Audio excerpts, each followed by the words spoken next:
इंसान कहता है कि मेरे पास पैसे आए तो मैं कुछ करूं, और पैसा है कि कहता है अरे इंसान तू कुछ कर तो सही, तभी तो मैं तेरे पास आऊं। नमस्कार, मैं हूं अवधेश श्रीवास्तव और आज की चर्चा पैसे पर। जी हाँ, ये भी उतना ही बड़ा सत्य है जैसे कि सूरज पूरब से निकलता है, बच्चा माँ की कोख से ही जन्म लेता है, वैसे ही पैसे को सही ढंग से अगर समझा ना जाए, संभाला ना जाए, तो वो बहुत सारे दुख देता है। तो बस इसी पैसे को समझने और इसे संभालने की कला के बारे में आज हम चर्चा करेंगे, यानी कि हम बात करेंगे रॉबर्ट टी कियोसाकी की लिखी book rich dad poor dad की। इस किताब के इंट्रोडक्शन में मैं कुछ और बात कहूं, उससे पहले मुझे डॉक्टर एड कोकेन की एक बात याद आती है। लिखते हैं कि रिच डैड पुअर डैड अमीरी का शॉर्टकट नहीं बताती, ये सिखाती है कि आप पैसे की समझ कैसे विकसित करें, किस तरह से अपने पैसे की जिम्मेदारी निभाएं और उसके बाद किस तरह से अमीर बने। तो चलिए शुरू करते हैं। दोस्तों, जब भी बात जिम्मेदारी की आती है तो नाम याद आता है उस शख्स का जिसने जिंदगी में कितनी भी ठोकरें खाई हों, कितना भी दुखी रहा हो, पर हमारे हिस्से के गम लिए और अपने हिस्से की खुशी हमें दे दी। पिता। जेब खाली हो फिर भी मैंने उन्हें मना करते नहीं देखा, जेब खाली हो फिर भी मैंने उन्हें मना करते नहीं देखा। अरे मैंने अपने पिता से ज्यादा अमीर इस दुनिया में कोई इंसान नहीं देखा। रॉबर्ट टी कियोसाकी ने उसी पिता को ध्यान में रखते हुए, उन्हें main character of the story बनाते हुए हमें लाइफ के, आज की जिंदगी के, आज की लाइफ के सबसे इंपॉर्टेंट लेसन को पढ़ाने की कोशिश की है, विच इज पैसा। जी हाँ, हम बचपन से लेकर जवानी तक सिर्फ मार्क्स के पीछे भागते रहते हैं। हमारा जो एजुकेशन का पैटर्न है, पढ़ाई का तरीका है, हम बचपन से सिर्फ यही सुनते आए हैं कि पढ़ो पढ़ो पढ़ो और पढ़ो, और एक लेवल तक पहुंचने के बाद, एक एज तक पहुंचने के बाद डिसाइड करो कि अब क्या करना है। रॉबर्ट टी कियोसाकी इसी बात को बहुत ही खूबसूरती से एड्रेस करते हैं कि हमें पैसे को एक सब्जेक्ट की तरह बचपन से ही क्लासेस में पढ़ाना चाहिए। अगर आज पढ़ाई का मतलब, जिंदगी में सफल होने का मतलब ज्यादा पैसे कमाने से है, तो क्यों ना उस पैसे को सही ढंग से मैनेज करने का गुण हमें बचपन से मिले। स्कूल्स 6 घंटे के 8 घंटे के होते हैं, पर बाकी जो वक्त है वो घर पे बीतता है। तो कहीं ना कहीं स्कूल हो या घर हो, बच्चे को बचपन से ही पैसे की अहमियत, उसकी इंपॉर्टेंस, उसकी मैनेजमेंट के बारे में अगर पढ़ाया जाए तो इसमें कोई भी गलत बात नहीं है। मुझे लगता है कि ये बात कहीं ना कहीं मिसिंग थी। शायद कई सालों से ये जद्दोजहद है कि इसे शुरू किया जाए, इसे समझाया जाए। बहुत सारी फिल्में बनी हैं इस पर, लेकिन आज भी हम मार्क्स मार्क्स और मार्क्स के पीछे ही भागते हैं। अगर हमें पैसे को सही ढंग से मैनेज करने की कला आ जाए, अगर हमारी समझ डेवलप हो जाए, तो मुझे लगता है कि जो आजकल के बच्चे हैं वो बड़े जब होंगे तो वो खुश रहेंगे। इंसान को कंप्लीट करने के लिए उसका परिवार, उसके अपने, उसके दोस्त, उसका रहन सहन सब बहुत जरूरी होता है। ये तो नहीं कह सकते कि पैसा ही सब कुछ है, पर हाँ, सब कुछ पाने के लिए पैसा जरूरी है। गरीब और मध्यम वर्गीय लोग पैसे के लिए काम करते हैं, पर जो अमीर होता है उसका पैसा उसके लिए काम करता है। नमस्कार, मैं हूं अवधेश श्रीवास्तव और आज हम चर्चा कर रहे हैं रॉबर्ट टी कियोसाकी की लिखी book rich dad poor dad पर। स्कूल जाओ और मेहनत से पढ़ो, ये जो लाइन है, याद करिए, बचपन में हम सब ने सुना है, और एक बार नहीं कई बार सुना है। रिश्तेदारों से, घर वालों से, टीचर से, हर एक से, स्कूल जाओ और मेहनत से पढ़ो। एक वक्त तो ऐसा लगता था कि बस पढ़ते रहो पढ़ते रहो पढ़ते रहो, पर जैसे जैसे समझ आगे बढ़ी, एक सवाल मन में घर करने लगा, आखिर हम पढ़ किस लिए रहे हैं। देखिए, स्कूल जाना और पढ़ाई करना ये बहुत ही अच्छी बात है, लेकिन अगर कोई काम किया जा रहा है तो वो किस वजह से किया जा रहा है ये जानना भी उतना ही जरूरी है। अपनी पढ़ाई पूरी करने के बाद हम सबसे पहले जॉब ही ढूंढते हैं ना, ये सोचकर के जॉब मिलने पर हमारी सारी प्रॉब्लम्स दूर हो जाएंगी, पैसे मिल जाएंगे, हम घर बना लेंगे, गाड़ी खरीद लेंगे, और जो भी जरूरतें हैं पैसे से जुड़ी हुई वो सब पूरी कर लेंगे। पर ऐसा होता नहीं है। बहुत सारे लोग अच्छी जॉब और बहुत ही अच्छी सैलरी होने के बावजूद खुश नहीं होते। वो अपनी जरूरतें पूरी नहीं कर पाते, बहुत ही मुश्किल से घर का खर्च चला पाते हैं, पर वो लगे रहते हैं इस उम्मीद में कि शायद अगले साल फिर से इंक्रीमेंट होगा, पैसे बढ़ेंगे और उन पैसों से हम अपनी जो जरूरतें हैं जो पूरी नहीं कर पाए हैं उन्हें पूरी कर लेंगे। और वो और ज्यादा मेहनत करते हैं प्रमोशन पाने के लिए। पर वक्त के साथ साथ हमारी जरूरतें और हमारा लालच बढ़ने लगता है। पहले तो पैसे के बिना रहने के डर से हम बहुत मेहनत करने लग जाते हैं, और उसके बाद जब हमें सैलरी मिलने लगती है तो हमें लालच और ज्यादा पाने की इच्छा जाग जाती है। और चूहे बिल्ली के इसी खेल में हमारी जिंदगी का भी एक पैटर्न बन जाता है। ज्यादा मेहनत करो, ज्यादा पैसे कमाओ, ज्यादा पैसे कमाओ, घर का खर्च चलाओ, पैसे खत्म, फिर ज्यादा मेहनत करो। और ये जो विशेष सर्कल है ये चलता रहता है, और इसी सर्कल में हम गोल गोल गोल गोल घूमते रहते हैं। अगर हमारे पास ज्यादा पैसे आ भी जाएं तो भी हमें इस विशेष सर्कल में घूमने की आदत पड़ जाती है। हमें डर और लालच पर काबू पाना सीखना बहुत जरूरी है, क्योंकि अगर हम अमीर बन भी गए तो इन आदतों की वजह से हम हमेशा डर के साए में रहेंगे और अपनी जिंदगी को एंजॉय नहीं कर पाएंगे। पहले के जमाने में शिक्षा एक जरिया थी लोगों की पर्सनैलिटी डेवलप करने का और आसपास के हर विषय में उन्हें जानकारी देने का। पर वक्त के साथ साथ पढ़ाई का लक्ष्य, उसका गोल बदल गया। पढ़ाई का मकसद रह गया बड़े होकर अपनी जीविका चलाना, ब्रेड एंड बटर कमाना। और इसमें कुछ गलत भी नहीं है। वक्त के साथ चीजें बदलना बहुत जरूरी है, क्योंकि जो चीज वक्त के साथ नहीं बदलती वो या तो हमारी खुशियां छीनती है या फिर समाज को बहुत ही पीछे ले जाती है। रॉबर्ट टी कियासाकी ने इस बहुत ही अहम मुद्दे को यहां पर उठाया है अपने book rich dad poor dad में। क्या खूब कहा है कि बचपन से ही अगर हम बच्चे को मनी को एज अ सब्जेक्ट बच्चों को पढ़ाना शुरू करें, उन्हें यह समझाना शुरू करें कि उसे कैसे मैनेज किया जाए, तो बड़े होने पर बच्चों की बहुत सारी प्रॉब्लम्स अपने आप ही सॉल्व हो जाएंगी। बच्चा खुद उन्हें सॉल्व करने की क्षमता रखेगा। पर कहीं ना कहीं रॉबर्ट टी कियासाकी ने इस बात का पूरा ध्यान रखा है कि पैसे को रिश्तों के ऊपर न रखा जाए। तभी तो उन्होंने इस विषय को रिश्तों के माध्यम से ही समझाने की कोशिश की है। रॉबर्ट टी कियासाकी के पहले जो डैडी थे वो हमेशा ये कहते थे कि मैं इसे कैसे खरीद सकता हूं। वहीं जो उसके दूसरे डैडी थे वो कहते थे मैं इसे क्यों नहीं खरीद सकता हूं। दोनों की सोच में अंतर था, दोनों के शब्दों में अंतर था। यानी कि जिसे हम जिंदगी में पाना चाहते हैं, जिसे संभालना चाहते हैं, जैसे कि पैसा, तो उसके बारे में अगर बचपन से जाना जाए तो क्या यह सही नहीं होगा? आज जिस तरह से पढ़ाई की जाती है, बच्चा ग्रेजुएट होकर सोचता है कि अब मैं कौन सी नौकरी करूंगा। क्या यह सही नहीं है कि थोड़ा और पहले से बच्चे को इस विषय के बारे में और अच्छे से और डीपली पढ़ाया जाए, समझाया जाए? ये तो वही बात हो गई, जाना था जापान, पहुंच गए चीन। यानी कमाना था पैसे, पर जब तक इसकी समझ आई तब तक बहुत देर हो चुकी थी। यानी कि हमें सबसे पहले यह समझने की जरूरत है कि हम खुद एक्सेप्ट करें कि हम इसे कैसे पा सकते हैं, इसे कैसे संभाल सकते हैं, और वही सही शिक्षा हम अपने आने वाली पीढ़ी को भी दे सकते हैं। अगर दिल्ली जाना है तो टिकट भी दिल्ली का ही लेना पड़ेगा। नमस्कार, मैं हूं अवधेश श्रीवास्तव और हम बात कर रहे हैं रिच डैड पुअर डैड की, जिसे लिखा है रॉबर्ट टी कियासाकी ने। यह कितना सच है ना कि अगर हमें किसी मंजिल की ओर बढ़ना है तो हमें उसी दिशा की ओर रास्ता तय करना पड़ेगा, सफर करना पड़ेगा, मुश्किलों से जूझना पड़ेगा, और तब कहीं जाकर उस मंजिल को हम पा सकते हैं। धन संबंधी जो शिक्षा है उसके बारे में भी कुछ ऐसा ही है। धन कमाना एक अलग बात है, पर उस धन को सही ढंग से संभालना एक अलग कला है। पैसा एक तरह की ताकत है, पर इससे भी बड़ी ताकत है उसे संभाल कर रखने की समझ।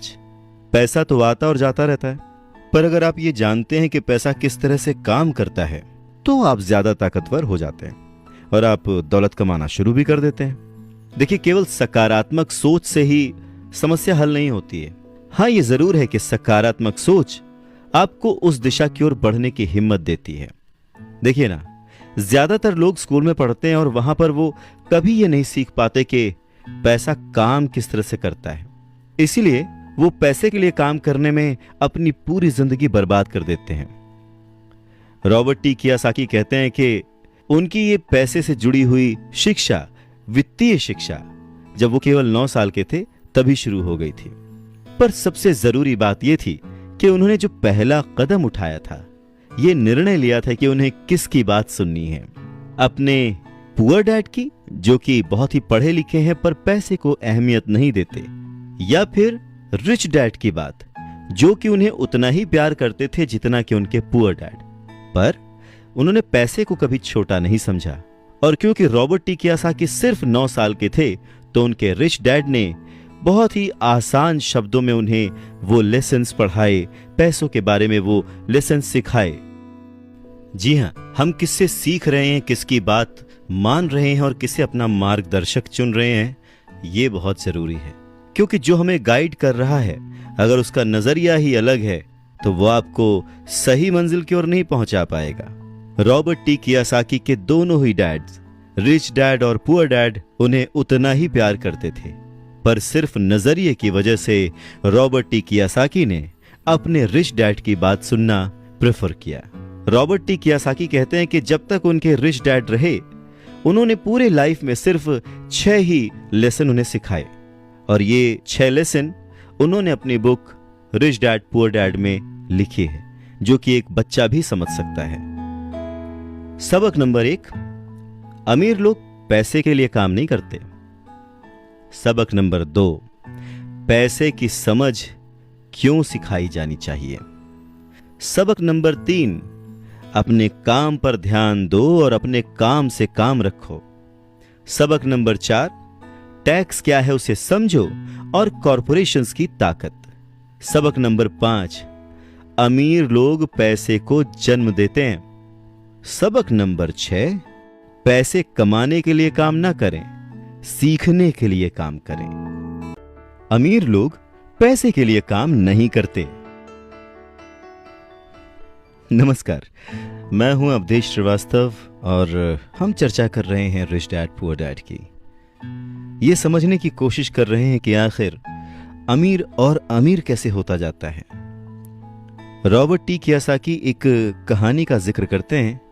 कहते हैं कि जब वो छोटे थे तो उन्होंने अपने डैडी से पूछा कि डैडी, क्या आप बता सकते हैं कि अमीर कैसे बना जाए। ये सुनकर उनके पुअर डैडी, जो कि एक स्कूल में पढ़ाते थे, उन्होंने कहा कि बेटे, तुम अमीर क्यों बनना चाहते हो। इस पर कियासाकी कहते हैं कि कुछ बच्चों ने और उनके पेरेंट्स ने उन्हें गरीब कहा। यह सुनकर उनके पुअर डैड सोच में पड़ जाते हैं और फिर उसके बाद उनसे कहते हैं, देखो, अगर तुम अमीर बनना चाहते हो तो तुम्हें पैसे बनाना सीखना चाहिए। इस पर कियासाकी ने अपने डैड से पूछा, मैं पैसे बनाना किस तरह से सीख सकता हूं। तो डैड ने जवाब दिया, अपने दिमाग से।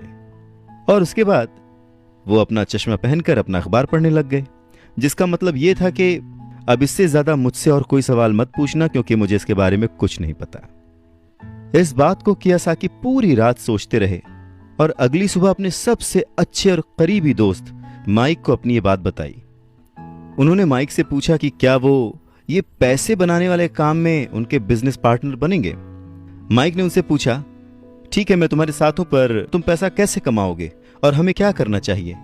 इस पर कियासाकी ने ठीक वही जवाब जो उनके पिता ने उन्हें दिया था, उनके डैड ने उन्हें दिया था, बता दिया कि भाई मुझे नहीं पता, लेकिन फिर भी क्या तुम इस काम में मेरे पार्टनर बनना चाहते हो। और फिर दोनों दोस्तों ने एक दूसरे का साथ दिया, बिजनेस पार्टनरशिप पक्की हो गई। कुछ दिन बीते, दिमाग दौड़ाया गया और आखिरकार उनका स्कूल जाना सफल रहा। स्कूल की क्लास में उन्होंने कुछ ऐसा पढ़ा था जिसे सोचकर कियासाकी को लगा कि बस पैसा बनाने का फॉर्मूला तो मिल गया, और बस उसी आइडिया को फॉलो करते करते कियासाकी और माइक ने ढेर सारा कच्चा माल इकट्ठा कर लिया, बहुत मेहनत की और अपने डैड की गैराज में उन्होंने कुछ सिक्के बनाए। और जब उनके डैड ने उन्हें देखा तो उन्होंने पूछा कि तुम क्या कर रहे हो। तब कियासाकी का जवाब था, जैसा आपने कहा था, पैसे बना रहा हूं। तब उनके जो पुअर डैड थे उन्होंने कियासाकी को कहा कि आओ मुझे तुमसे बात करनी है। कियासाकी और माइक वहां सीढ़ियों पर बैठ गए। साथ में कियासाकी के डैड और माइक के डैड जो कि रिश थे वो भी बैठ गए। यहां पे मैं आपको बताना चाहता हूं कि इस पूरी कहानी में जो कियासाकी ने अपने रिश डैड को रेफर किया है वो दरअसल माइक के पिता थे। और फिर बच्चों की इस हरकत को देखकर कियासाकी के पुअर डैड ने अपनी बात को और डिटेल में समझाया और अपनी बात को करेक्ट किया।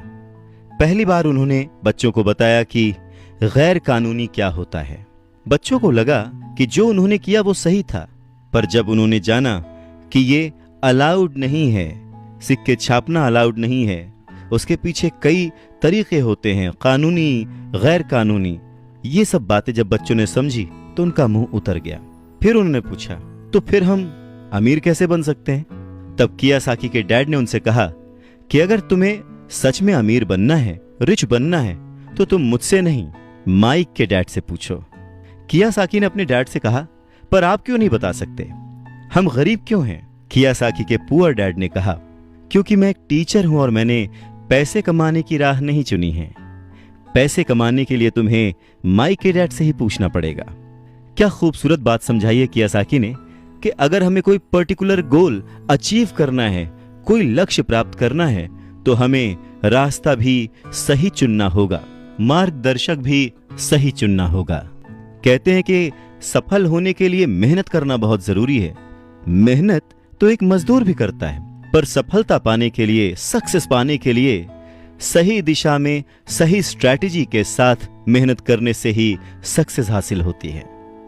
अमीर बनना है तो कम समय में डिसीजन लेना सीखो। नमस्कार, मैं हूं अवधेश श्रीवास्तव। रॉबर्ट टी कियासाकी के पुअर डैड ने उन्हें कहा कि उन्हें उनके फ्रेंड माइक के डैड से पूछना चाहिए कि पैसे कैसे कमाए जाते हैं, सक्सेसफुल कैसे हुआ जाता है। तो रॉबर्ट टी कियासाकी ने और उनके फ्रेंड माइक ने यह डिसाइड किया कि वो अपने रिच डैड से यह बात जरूर पूछेंगे कि अमीर कैसे बना जाए, पैसे कैसे बनाए जाए। रॉबर्ट टी कियासाकी ने अपने रिच डैड से पूछा कि क्या वो उन्हें पैसा बनाना सिखाएंगे। इस पर उनके रिच डैड ने एक शर्त रखी, और शर्त यह थी कि वो बच्चे उनके साथ काम करते हुए सीखेंगे, न कि क्लास में बैठकर लेक्चर सुनते हुए। उन्होंने कहा कि मेरे पास इतना वक्त नहीं है कि मैं तुम्हें क्लास में बैठकर पढ़ाऊं और जिसका तुम कोई प्रैक्टिकल इस्तेमाल ना कर सको। इस बात को सुनकर रॉबर्ट टी कियासाकी और माइक थोड़ा सा कंफ्यूज हो गए। वो समझ नहीं पा रहे थे कि उन्हें हाँ कहना चाहिए या नहीं। उन बच्चों की कंफ्यूजन देखकर उनके डैड ने उनसे कहा, अगर जिंदगी में सक्सेस पाना चाहते हो, सफल होना चाहते हो, तो कम समय लेकर डिसाइड करना सीखो, जल्द से जल्द डिसीजन लेना सीखो। उन्होंने जल्दबाजी करने को नहीं कहा, पर हां, जितना कम समय हो सके उतने कम समय में सही निर्णय लेने की कला जिसको आती है वो जिंदगी में हमेशा आगे जाता है। यही उनकी सीख थी। और फिर बच्चों ने डिसाइड किया कि वो खेल छोड़कर सीखने का विकल्प चुनेंगे, काम करने का विकल्प चुनेंगे, ताकि उन्हें यह समझ में आ सके कि पैसे कैसे कमाए जा सकते हैं। बस फिर क्या था, बच्चे अगले ही दिन अपने रिच डैड के पास पहुंच गए। उनके रिच डैड ने उन बच्चों को एक शॉप पर सफाई का काम दिया। अब क्योंकि उस वक्त एसी और इस तरह की चीजें ज्यादा चलन में नहीं थी, तो दरवाजे मोस्टली खुले ही रहते थे, जिसकी वजह से सामान पर धूल जमी रहती थी और इस काम के उन्हें 30 सेंट मिलते थे। इस तरह से उन्हें एकदम भी पैसे नहीं बचते थे। वो परेशान रहते थे और एक दिन उन्होंने माइक से कहा कि मैं अब काम नहीं करूंगा, या तो वो मेरी तनख्वाह बढ़ाएं या फिर मैं काम छोड़ रहा हूं। उसके बाद 9 साल के रॉबर्ट टी कियासाकी और उनका दोस्त माइक उनके रिच डैड से मिलने पहुंचे। रिच डैड के सामने बैठते ही माइक बुरी तरह से रो पड़े और उन्होंने कहा, डैड, आपने कहा था कि अगर मैं आपके लिए काम करूंगा तो आप मुझे पैसा कमाना सिखाएंगे। अपनी तरफ से मैंने पूरी तरह से, पूरी ईमानदारी से काम किया है, कड़ी मेहनत की है। इस काम के लिए मैंने अपनी खेल तक की कुर्बानी दे दी और अब आप अपने वादे से मुकर रहे हैं। आपने मुझे कुछ भी नहीं सिखाया। लोग आपको लालची कहते हैं, जो सिर्फ पैसे कमाना चाहता है पर अपने साथ काम करने वालों का बिल्कुल भी ध्यान नहीं रखता। मैं एक छोटा सा बच्चा हूं और आपको मेरे साथ ऐसा बर्ताव नहीं करना चाहिए था। रॉबर्ट टी कियासाकी के डैड ने कहा, पर मैं तो तुम्हें काम सिखा रहा हूं। रॉबर्ट टी कियोसाकी कहते हैं कि उस वक्त वो गुस्से में थे तो उन्होंने पूछा, नहीं, आप मुझे कुछ नहीं सिखा रहे, बताइए आपने मुझे क्या सिखाया। कुछ भी नहीं, आपसे सीखने के लिए मैं बस चंद सिक्कों में काम करने के लिए तैयार हो गया, और उसके बाद तो आपने मुझसे बात तक नहीं की। मैं आपकी शिकायत सरकार से करूंगा। हमारे देश में भी बाल श्रम कानून है, आप तो जानते ही हैं। मेरे पुअर डैड सरकार के लिए काम करते हैं। इस बात को सुनकर उनके रिच डैड ने कहा, शाबाश, अब तुम उन लोगों की तरह बोल रहे हो जो कभी मेरे लिए काम करते थे। या तो मैंने उन्हें नौकरी से निकाल दिया या फिर उन्होंने खुद ही नौकरी छोड़ दी। रही बात तुम्हें कुछ सिखाने की, कौन कहता है कि मैंने तुम्हें कुछ नहीं सिखाया? पिछले दिनों जितना तुमने काम किया, जरा सोच कर देखो, क्या सिखाने का मतलब केवल भाषण देना या बातचीत करना ही होता है? इस तरह से तो तुम्हें स्कूल्स में सिखाया जाता है, पर जिंदगी में कोई तुम्हें भाषण देकर या बातचीत करके नहीं सिखाएगा। तुम्हें उस दौर से गुजरना पड़ेगा, कठिनाइयों से जूझना पड़ेगा, अपना रास्ता खुद ढूंढना पड़ेगा, और फिर जिंदगी तुम्हें सबक सिखाएगी, तुम्हें और बेहतर इंसान बनाएगी। सच ही तो है, जिंदगी के तमाम मोड़ आते हैं, ऐसे मकाम आते हैं जिन पर हमें धक्का लगता है, ठोकरें लगती हैं। हम उस वक्त परेशान होते हैं कि हमारे साथ ऐसा क्यों हो रहा है, पर अगर ध्यान से देखा जाए तो जिंदगी उस झटके के जरिए हमें कह रही होती है कि जाग जाओ, मैं तुम्हें कुछ सिखाना चाहती हूं। पर 9 साल के रॉबर्ट टी कियोसाकी को ये बड़ी बड़ी बातें समझ नहीं आईं। तब उनके रिच डैड ने एक बार फिर से कहना शुरू किया, अगर जिंदगी तुम्हें कोई सबक सिखाए तो तुम्हें उससे सीखना चाहिए, क्योंकि अगर तुम उससे वो सबक नहीं सीखते तो पूरी जिंदगी, तुम्हारी ये जिंदगी लगातार तुम्हें धक्के देती रहेगी। अपनी जॉब में रहते हुए तुम अगर उसकी मुसीबतों से सबक लोगे, सीखोगे, तो तुम एक समझदार, अमीर और सुखी इंसान बन सकते हो। पर अगर तुम ये नहीं सीखते तो जिंदगी भर अपनी प्रॉब्लम्स के लिए अपनी नौकरी, कम सैलरी या फिर अपने बॉस को कोसते रहोगे और हमेशा उम्मीद करते रहोगे कि कोई और आए, तुम्हारी सैलरी बढ़ाए और तुम्हें सुख दे, जो कि पॉसिबल नहीं है। किसी दूसरे को बदलने से ज्यादा अच्छा और आसान है खुद को बदलना। नमस्कार, मैं हूं अवधेश श्रीवास्तव और हम चर्चा कर रहे हैं रिच डैड पुअर डैड की, जिसे लिखा है रॉबर्ट टी कियोसाकी ने। तो उनके रिच डैड ने उन्हें 10 सेंट हर घंटे की जॉब पर रखा। 10 सेंट बहुत ही कम होते हैं। रॉबर्ट टी कियोसाकी ने वो जॉब छोड़ दी और अपने रिच डैड के पास गए और गुस्से में उनसे कहा कि मैं इतने कम पैसे पे काम नहीं कर सकता। ये बात सुनकर उनके रिच डैड ने कहा, मुझे खुशी है कि तुम 10 सेंट पर काम करने के लिए असंतुष्ट हो। अगर तुम गुस्सा होकर मेरे पास नहीं आते तो मैं कभी भी तुम्हें पैसा बनाने की कला नहीं सिखाता। इस बात से यह साबित होता है कि तुम पैसा कमाना सीखना चाहते हो। रॉबर्ट टी कियोसाकी अपने डैड की बात बहुत ध्यान से सुन रहे थे। उनके डैड ने कहना जारी रखा, तुम्हें पता है कि गरीबी पैसों की नहीं, मन की होती है। इंसान पूरी जिंदगी डरते डरते सिर्फ पैसे के लिए ही काम करता रहता है। मैं कभी नहीं कहूंगा कि तुम पैसे के लिए काम करो। तुम्हें ऐसा काम करना चाहिए कि तुम्हारा पैसा तुम्हारे लिए काम करे। लोग कहते हैं कि मैं समस्या की जड़ हूं, मैं उन्हें कम पैसे देता हूं, पर सच तो यह है कि लोग उसी वेतन में काम करते रहना चाहते हैं। वो अपने आप से नहीं पूछते कि वो क्यों उतने कम पैसे में काम कर रहे हैं। पर अगर वो लोग या तुम इसी तरीके से सोचते रहे कि समस्या की जड़ मैं हूं, तो जिंदगी भर न वो लोग कुछ सीख पाएंगे न तुम कुछ सीख पाओगे। आसान क्या है, मुझे बदलना या फिर खुद को बदलना और अपने आप को इस लायक बनाना कि आप उससे अच्छा काम सीख पाएं। अगर तुम पैसे के लिए काम करना सीखना चाहते हो तो स्कूल में ही रहो।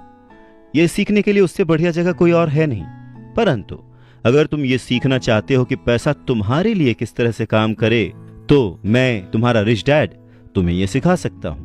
पर यह तभी संभव होगा, तभी पॉसिबल होगा जब यह तुम खुद सीखना चाहो। तो तुम सीखने के लिए तैयार हो? रॉबर्ट टी कियोसाकी ने हां में सर हिलाया और फिर रिच डैड ने कहना शुरू किया, देखो बच्चे, जैसे मैंने कहा, सीखने के लिए बहुत कुछ है। पैसे से अपने लिए काम कैसे करवाया जाए, ये जिंदगी भर चलने वाली पढ़ाई है। मैं पहले से ही जानता हूं कि मेरी धन संबंधी पढ़ाई जीवन भर चलेगी, और इसकी वजह यह है कि मैं जितना ज्यादा जान लेता हूं, उससे भी ज्यादा जानने की मेरी इच्छा बढ़ती चली जाती है। बहुत ही कम लोगों को इस बात का एहसास होता है कि असली समस्या पैसे की नहीं है। असली समस्या, असली प्रॉब्लम नॉलेज की है, सोच की है। तो क्या तुम्हारे अंदर सीखने की उतनी ही इच्छा है जितना पहले थी? इस पर रॉबर्ट टी कियासाकी ने कहा, हाँ बिल्कुल, मैं दूसरे लोगों की तरह थोड़े हूं, मैं सीखना चाहता हूं। तब रिच डैड ने कहना शुरू किया, ठीक है, तो कल से तुम फिर वापस काम पर जाओ, पर इस बार मैं तुम्हें कोई तनख्वाह नहीं दूंगा। तुम्हारी तनख्वाह बंद। तुम हर शनिवार 3 घंटे उसी तरह काम करोगे, लेकिन इस बार तुम्हें 10 सेंट प्रति घंटे के हिसाब से सैलरी नहीं मिलेगी। तुमने तो कहा है कि तुम पैसे के लिए काम करना नहीं सीखना चाहते, इसीलिए मैं तुम्हें बदले में कुछ भी नहीं दूंगा। अपने रिच डैड की बात सुनकर रॉबर्ट टी कियासाकी बहुत ही कंफ्यूज हो गए। उन्हें समझ ही नहीं आया कि वो आखिर क्या करें। और अगले 3 हफ्ते तक रॉबर्ट टी कियासाकी अपने दोस्त माइक के साथ हर शनिवार को मुफ्त में काम करते रहे। काम बहुत परेशानी वाला नहीं था, और समय गुजरने के साथ साथ ये आसान भी होता गया। पर उन्हें अफसोस था तो अपने छूटे हुए बेसबॉल गेम्स और कॉमिक्स का, क्योंकि वो अब उसका मजा नहीं ले सकते थे, और साथ ही उन्हें कुछ पैसे भी नहीं मिल रहे थे। तीसरे हफ्ते दोपहर में रॉबर्ट टी कियासाकी के रिच डैड उनकी शॉप पर आए, जहां पर वो बच्चे काम करते थे, और उन्हें कहा कि क्या तुम जिंदगी भर जो मेरे बाकी एम्प्लॉयज हैं उनकी तरह ही काम करना चाहते हो, डरते रहना चाहते हो? मुझे लगता है कि मुझे तुम्हारी सैलरी बढ़ा देनी चाहिए, 25 सेंट्स पर आवर। ये सुनकर वो दोनों मन ही मन खुश हो गए, पर उन्होंने सामने कुछ नहीं कहा, वो चुप रहे। रिच डैड ने थोड़ी देर देखा और कहा कि चलो अच्छा, तुम इतने पे खुश नहीं हो, मैं तुम्हारी सैलरी $1 पर आवर कर देता हूं। $1 पर आवर उस समय के हिसाब से कह सकते हैं कि देश का सबसे अमीर बच्चा भी जो होगा वो भी नहीं कमाता होगा। वो थोड़ी देर चुप रहे और फिर उन्होंने कहा कि अच्छा चलो ठीक है, मैं तुम्हारी सैलरी $5 पर आवर कर देता हूं। यह सैलरी सुनकर उनका मन बार बार कह रहा था कि मान लो, इससे क्या नहीं खरीदा जा सकता, ढेर सारी कॉमिक्स, ढेर सारी साइकिल्स वगैरह वगैरह। पर वो चुप रहे। उन बच्चों को चुप देख उनके रिच डैड ने कहा, मुझे अच्छा लगा कि तुम लोगों ने लालच नहीं किया, जल्दबाजी नहीं दिखाई, और मैं ये देख सकता हूं कि तुम अगर इसी तरह मन लगाकर सीखते रहे तो फ्यूचर में पैसे से जुड़ी किसी भी बात के लिए तुम जल्दबाजी में डिसीजन नहीं लोगे। जब किसी के पास पैसा आता है तो अपने साथ डर और लालच भी लेकर आता है। नमस्कार, मैं हूं अवधेश श्रीवास्तव। रॉबर्ट टी कियासाकी के रिच डैड उन्हें पैसे के बारे में, उसकी अहमियत के बारे में और साथ में आने वाले डर और लालच के बारे में समझाते हुए कहते हैं कि कुछ और पाने की इच्छा को, बेहतर पाने की इच्छा को लोग लालच कहते हैं, पर मेरे लिए ये इच्छा ही है और इसमें कोई बुराई भी नहीं है। पर यकीन मानो, अगर मैं तुम्हें $5 भी दूं तो भी तुम्हारी समस्या नहीं सुलझेगी, तुम अमीर नहीं बन पाओगे। अपने रिच डैड की बात सुनकर रॉबर्ट टी कियासाकी ने पूछा, ऐसा क्यों? अगर मैं इतनी सैलरी उठाऊंगा उसके बाद भी मैं अमीर क्यों नहीं बन पाऊंगा? तब रिच डैड ने कहा, क्योंकि अमीरी मन से होती है, सोच से होती है, पैसे से नहीं। पैसा आज है, कल जा भी सकता है, पर जो इंसान सोच से अमीर है, जो ये जानता है कि पैसे को कैसे संभाला जाए, पैसे को कैसे कमाया जाए, पैसे को कैसे बनाया जाए, वो कभी भी गरीब नहीं हो सकता। इस पर रॉबर्ट टी कियासाकी ने पूछा, तो क्या हमें पैसे से दूर रहना चाहिए, उसके पीछे भागना नहीं चाहिए? इस पर रिच डैड ने जवाब दिया, देखो, पैसे से दूर रहना भी उतना ही बड़ा पागलपन है जितना कि उसके पीछे भागना। मुसीबत की घड़ी में या पैसे न होने की घड़ी में, गरीबी की हालत में ज्यादातर लोग ये नहीं जानते कि वो अपने दिमाग से सोचते हैं या अपने दिल से।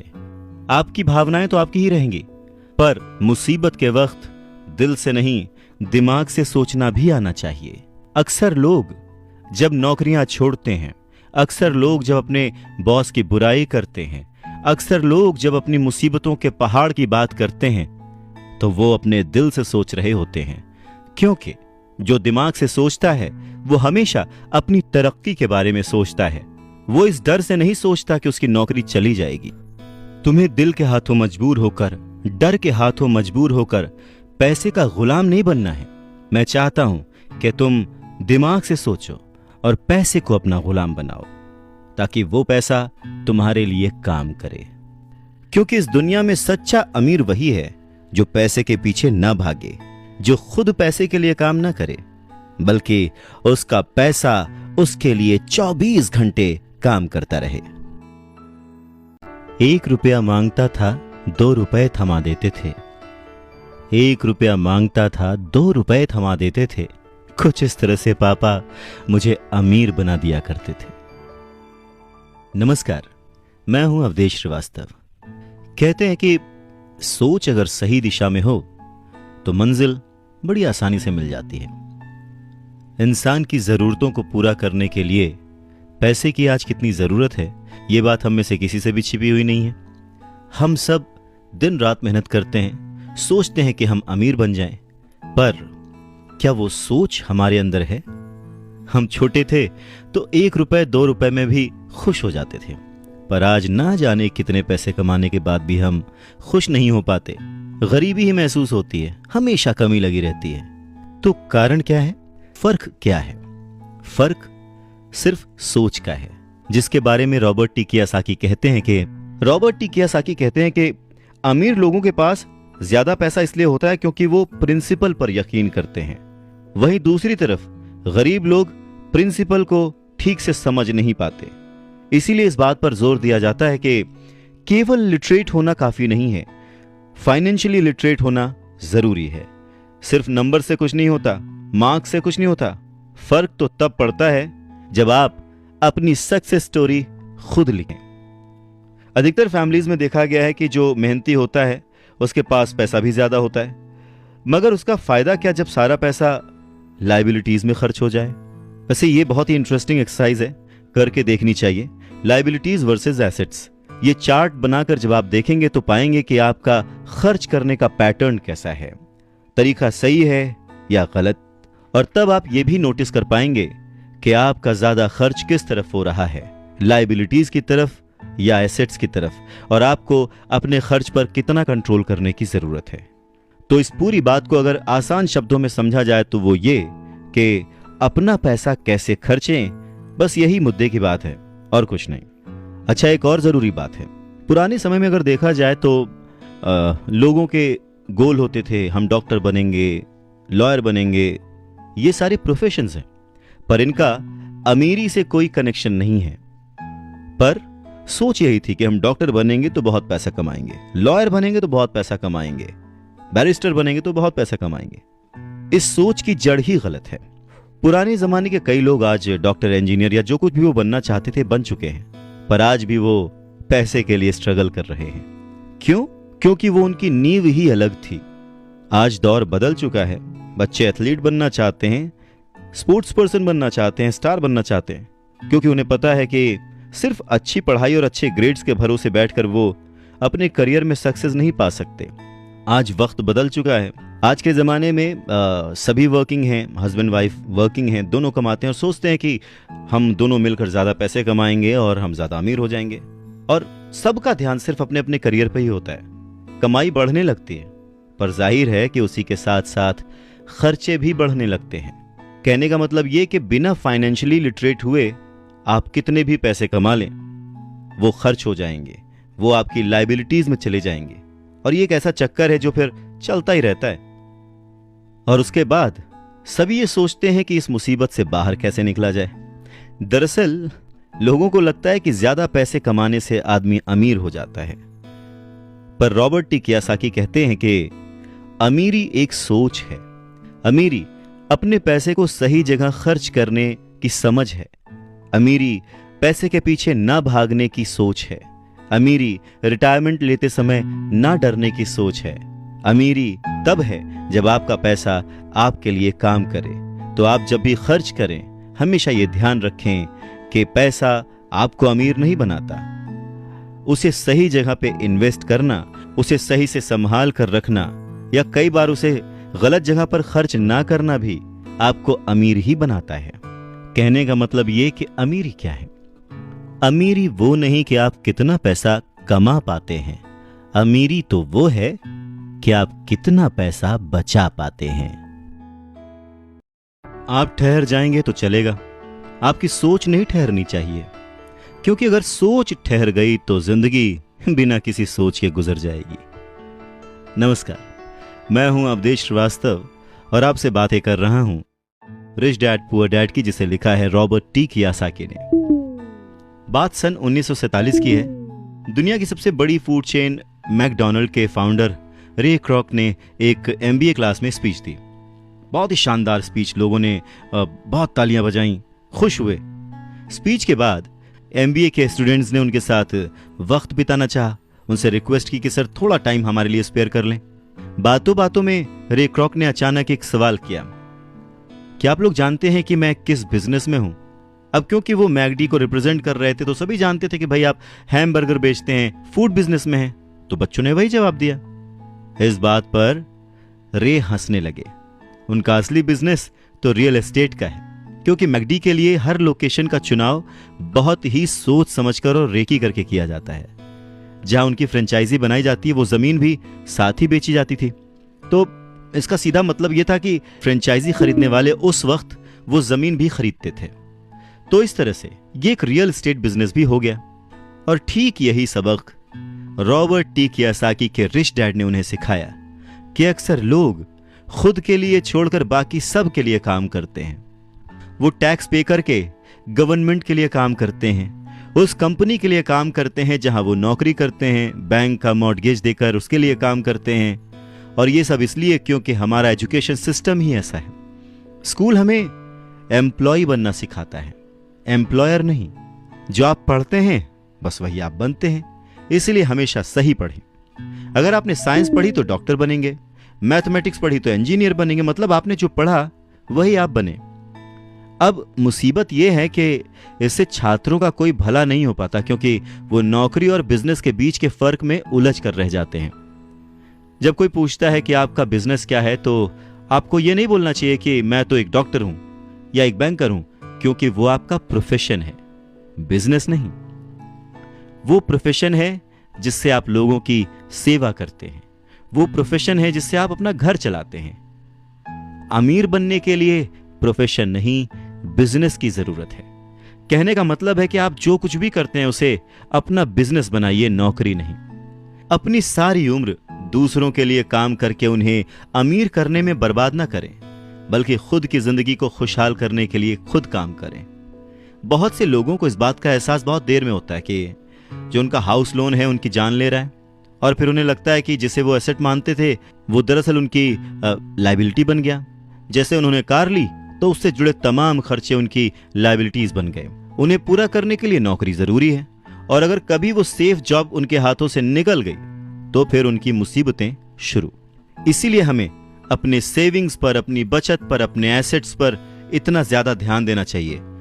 हम कितना कमा रहे हैं उससे ज्यादा हमें हम कितना सेव कर रहे हैं उस पर ध्यान देना चाहिए।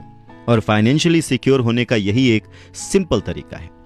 आप कितने अमीर हैं ये जानने का सही तरीका नेटवर्थ इसलिए नहीं है क्योंकि जब भी आप अपने एसेट्स बेचते हैं तो उन पर भी टैक्स लगता है।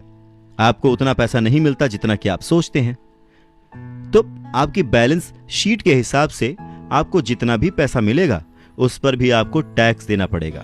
अब इसका मतलब क्या हुआ कि क्या सब कुछ छोड़ दें, जो कर रहे हैं वो सब छोड़ दें, नौकरी ना करें? नहीं, रॉबर्ट टी कियोसाकी ये बिल्कुल नहीं कहते कि जो कुछ आप कर रहे हैं उसे छोड़ दें, जो नौकरी कर रहे हैं उसे छोड़ दें। अपनी नौकरी करते रहिए, पर साथ ही एसेट्स भी जमा करते रहिए।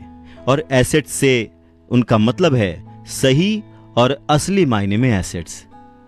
वो ये नहीं कहते कि आप कोई कार खरीद लीजिए, क्योंकि कार एसेट नहीं है, क्योंकि जैसे ही आप उसे सड़क पर उतारेंगे उसका रेट घट जाएगा, उसकी कीमत घट जाएगी। जितना हो सके खर्चे में कटौती करिए और लायबिलिटीज को घटाइए।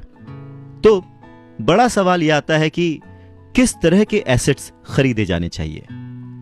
कुछ एग्जाम्पल्स इस तरह से समझे जा सकते हैं कि ऐसा कोई बिजनेस करें जहां आपकी मौजूदगी जरूरी ना हो, मतलब अगर आप वहां पे ना भी रहें तो आपका काम चलता रहे, दूसरे लोग आपके लिए काम करते रहें और बस वही आपका बिजनेस है। दूसरा, आप कह सकते हैं कि रियल एस्टेट में पैसे लगा सकते हैं, आप लैंड खरीद सकते हैं, स्टॉक और बॉन्ड खरीद सकते हैं। आजकल बहुत सारी पॉलिसीज आ गई हैं, उन्हें समझें और फिर उसमें इन्वेस्ट करें। जब एसेट्स खरीदें तो अपनी पसंद की चीजों पर पैसा लगाएं, क्योंकि आपका मन होगा तभी आप उसमें ध्यान दे पाएंगे। अगर उसमें आपकी रुचि नहीं होगी ना, तो आप उसे बेहतर समझ नहीं पाएंगे। रॉबर्ट टी कियोसाकी को रियल एस्टेट और स्टॉक्स में रुचि थी, खासकर छोटी कंपनियों में इन्वेस्ट करने की। तो उन्होंने अपने रिच डैड की सलाह पर अपनी नौकरी कभी नहीं छोड़ी। वो जॉब करते रहे, साथ ही अपने एसेट कॉलम को बड़ा और मजबूत बनाते रहे। उन्होंने अपना कमाया हुआ एक एक पैसा बेकार खर्च नहीं किया, उसे सेव किया। वो हमेशा ये मानकर चलते रहे कि इस पैसे की उन्हें जरूरत नहीं है, वो उसके मालिक हैं, गुलाम नहीं हैं। अगर आपको लगता है कि आप लग्जूरियस लाइफ जीना चाहते हैं, लग्जरी खरीदना चाहते हैं, शौक से खरीदिए, कोई बड़ी बात नहीं है। पर जैसे ही आपको ये विचार आए, ये भी जरूर सोचिए कि अमीर और गरीब में बस यही फर्क है। जहां पर मिडिल क्लास आदमी या गरीब आदमी पैसा आते ही पहले लग्जरी में खर्च करता है, वहीं अमीर आदमी उसे सबसे बाद में खरीदता है। तो यही सीक्रेट है अमीरों के और अमीर होने का और गरीबों की बढ़ती गरीबी का। संपत्ति वो है जो हमें पैसे कमा के देती है, और जिम्मेदारी, दायित्व वो है जो हमसे पैसे खर्च करवाता है। नमस्कार, मैं हूं अवधेश श्रीवास्तव, बातें रिच डैड पुअर डैड से। जिंदगी में सिर्फ पैसे कमाकर या पैसे बचाकर आप अमीर नहीं बन सकते। अमीर बनने के लिए आपको अपने अंदर बहुत कुछ बदलना पड़ेगा। संपत्ति वो है जो हमें पैसे कमा के देती है, और जिम्मेदारी, दायित्व वो है जो हमसे पैसे खर्च करवाता है। नमस्कार, मैं हूं अवधेश श्रीवास्तव, बातें रिच डैड पुअर डैड से। रॉबर्ट टी कियोसाकी कहते हैं कि उनके रिच डैड हमेशा चीजों को सिंपल तरीके से समझने और समझाने में विश्वास रखते थे। उन्होंने बच्चों से कहा कि अकाउंटिंग में अंक यानी नंबर इंपॉर्टेंट नहीं है, इंपॉर्टेंट तो वो बात है जो वो नंबर्स, वो अंक बता रहे हैं। ये ठीक लेटर्स की तरह है या शब्दों की तरह है। जैसे शब्द या वर्ड्स इंपॉर्टेंट नहीं होते, इंपॉर्टेंट वो बात होती है जो वो शब्द कह रहे हैं, जो वो शब्द बताना चाहते हैं। कई लोग पढ़ते हैं परंतु बहुत ज्यादा समझ नहीं पाते। अब ये रीडिंग की एक प्रॉब्लम हो सकती है। जैसे एक छोटा सा एग्जाम्पल लें कि अगर आपके घर में कभी मोबाइल आया हो या वीसीआर आया हो और उसके साथ एक इंस्ट्रक्शन बुक भी आती है, कभी आपने उस इंस्ट्रक्शन बुक को पढ़ा है? मैं ये गारंटी दे सकता हूं कि बहुत सारे लोगों को उसे पढ़ने के बाद भी कुछ समझ नहीं आएगा और ऐसा लगेगा कि वो दुनिया का सबसे मुश्किल काम है। ठीक वैसे ही अंकों के साथ है। अगर आप अमीर बनना चाहते हैं तो आपको अंकों को पढ़ना और उन्हें समझना आना चाहिए। रॉबर्ट टी कियोसाकी कहते हैं कि अपने रिच डैड से ये बात उन्होंने हजारों बार सुनी थी, और ये भी सुना कि अमीर लोग संपत्ति इकट्ठा करते हैं, जबकि गरीब और मध्य वर्गीय यानी मिडिल क्लास लोग दायित्व इकट्ठा करते हैं। तो सवाल यह आता है कि जब कोई नौकरी कर रहा है, अच्छी सैलरी उठा रहा है, फिर भी उसके पास पैसे की तंगी क्यों होती है? रॉबर्ट टी कियोसाकी के रिच डैड कहते हैं कि पैसे की तंगी की असली वजह होती है कि लोग संपत्ति और दायित्व के बीच अंतर नहीं कर पाते। तो वास्तव में अगर आपको अमीर बनना है तो आपको सिर्फ इतना ही जानने की जरूरत है, और आप जिंदगी भर संपत्ति खरीदते रहिए। बस इनके बीच के फर्क को न जानने के कारण बहुत सारे लोग जिंदगी भर पैसे की कमी से परेशान रहते हैं। पैसों के लिए आदमी इसलिए परेशान होता रहता है क्योंकि वो ना तो शब्दों को समझ पाता है, ना ही अंकों को। जिन लोगों के सामने पैसे की मुश्किलें आ रही हैं, उन्हें यह समझ लेना चाहिए कि शब्दों या अंकों में ऐसा कुछ है जिसे वो पढ़ नहीं पा रहे हैं। कोई चीज ठीक से उनकी समझ में नहीं आ रही है। अमीर लोग इसीलिए अमीर होते जाते हैं क्योंकि इस मामले में वो पैसे की तंगी से परेशान लोगों से ज्यादा समझदार होते हैं। तो अगर आप भी अमीर बनना चाहते हैं और अपनी दौलत को बनाए रखना चाहते हैं तो पैसे की साक्षरता और समझदारी बहुत जरूरी है, शब्दों में भी और अंकों में भी। जिंदगी में सिर्फ पैसे कमाकर या पैसे बचाकर आप अमीर नहीं बन सकते। अमीर बनने के लिए आपको अपने अंदर बहुत कुछ बदलना पड़ेगा। नमस्कार, मैं हूं अवधेश श्रीवास्तव। अगर कोई लॉटरी में पैसे जीत जाए और उसे वो अपने साथ रख ले, बचा ले, तो क्या वो आपकी निगाह में अमीर है? नहीं, क्योंकि वो पैसा आज नहीं तो कल उसके साथ नहीं रहेगा। अमीरी एक सोच है, एक जीवन शैली है, एक नजरिया है, और आपको हमेशा अमीर बने रहने के लिए अमीरों की तरह ही सोचना पड़ेगा, खुद को इंप्रूव करना पड़ेगा। और इसी बात को रॉबर्ट टी कियोसाकी के रिच डैड एक कहानी के माध्यम से उन्हें समझाते हैं। वो कहते हैं कि जापानी लोग 3 ताकतों को मानते थे: तलवार की ताकत, रत्नों की ताकत और दर्पण की ताकत। तलवार हथियारों की ताकत का प्रतीक थी। अमेरिका ने हथियारों पर खरबों डॉलर खर्च कर दिए और इसी कारण वो आज विश्व में सबसे ताकतवर देश है। दूसरी ताकत रत्न यानी के पैसे की ताकत का प्रतीक। इस कहावत में कुछ तो सच्चाई होगी। ये स्वर्णिम नियम याद रखो, जिसके पास स्वर्ण है वही नियम बनाता है। तीसरा दर्पण, शीशा, आत्मज्ञान का प्रतीक है। जापानी कहानियों के अनुसार ये आत्मज्ञान बाकी दोनों ताकतों से ऊपर है। गरीब और मध्यम वर्गीय लोग अक्सर ही धन की ताकत से नियंत्रित होते हैं। वो सुबह सुबह उठते हैं और नौकरी करने के लिए भागम भाग मचा देते हैं, बिना खुद से ये पूछे कि क्या ऐसा करना समझदारी है। पैसे की समझ न होने के कारण ज्यादातर लोग पैसे की डरावनी ताकत को यह इजाजत दे देते हैं कि वो उन्हें काबू में कर ले। पैसा उन्हें कंट्रोल करने लगता है। इस इश्यू को ठीक करने के लिए अगर वो दर्पण की ताकत का इस्तेमाल करते तो वो खुद से ये सवाल जरूर पूछते कि क्या ऐसा करना समझदारी है। बहुत बार हम अपनी अंदरूनी समझदारी पर भरोसा करने के बजाय भीड़ के साथ साथ चलने लगते हैं। कोई काम इसलिए करते हैं क्योंकि बाकी सब भी ऐसा कर रहे हैं। सवाल पूछने के बजाय हम नकल करने लगते हैं। अक्सर नासमझी के कारण वही दोहराने लगते हैं जो हमें सिखाया गया है। और इस तरह के विचार कि आपका घर आपका सबसे बड़ा एसेट है, आपका घर आपका सबसे बड़ा निवेश है, अगर आप ज्यादा कर्ज लेते हैं तो आपको टैक्स में ज्यादा छूट मिलेगी, अच्छी नौकरी, सुरक्षित नौकरी खोजो, गलतियां मत करो, वगैरह वगैरह। तो ऐसी चीजें हम भीड़ की बात सुनकर करने लग जाते हैं, खतरे नहीं उठाते। दूसरी जरूरी बात, ऐसा कहा जाता है कि ज्यादातर लोगों के लिए मौत से भी डरावनी चीज होती है भीड़ के सामने बोलना, उन्हें एड्रेस करना। मनोवैज्ञानिक कहते हैं कि बहुत सारे लोग कॉमन स्टेज पर बोलने से इसलिए डरते हैं क्योंकि उन्हें यह डर होता है कि कहीं उनकी बुराई होगी, लोग उनके ऊपर हंसेंगे, वो अकेले रह जाएंगे, लोग उनसे दूर हो जाएंगे। सबसे अलग होने का डर या अकेले रह जाने का डर ही वो सबसे बड़ा कारण है जिस वजह से बहुत सारे लोग अपनी समस्या, अपनी प्रॉब्लम्स को सॉल्व करने के नए नए तरीके नहीं ढूंढते, बस भीड़ के साथ चलते चले जाते हैं। इसीलिए रॉबर्ट टी कियोसाकी कहते हैं कि उनके रिच डैड की तरह ही उनके पुअर डैड ने भी उन्हें बहुत कुछ सिखाया है। और उनमें से एक जरूरी बात यह थी कि क्यों और किस तरह से जापानी लोग दर्पण की ताकत को, आईने की ताकत को सबसे ज्यादा इंपॉर्टेंस देते थे। क्योंकि जब इंसान आईने में खुद को देखता है तभी उसे सच्चाई का पता चलता है।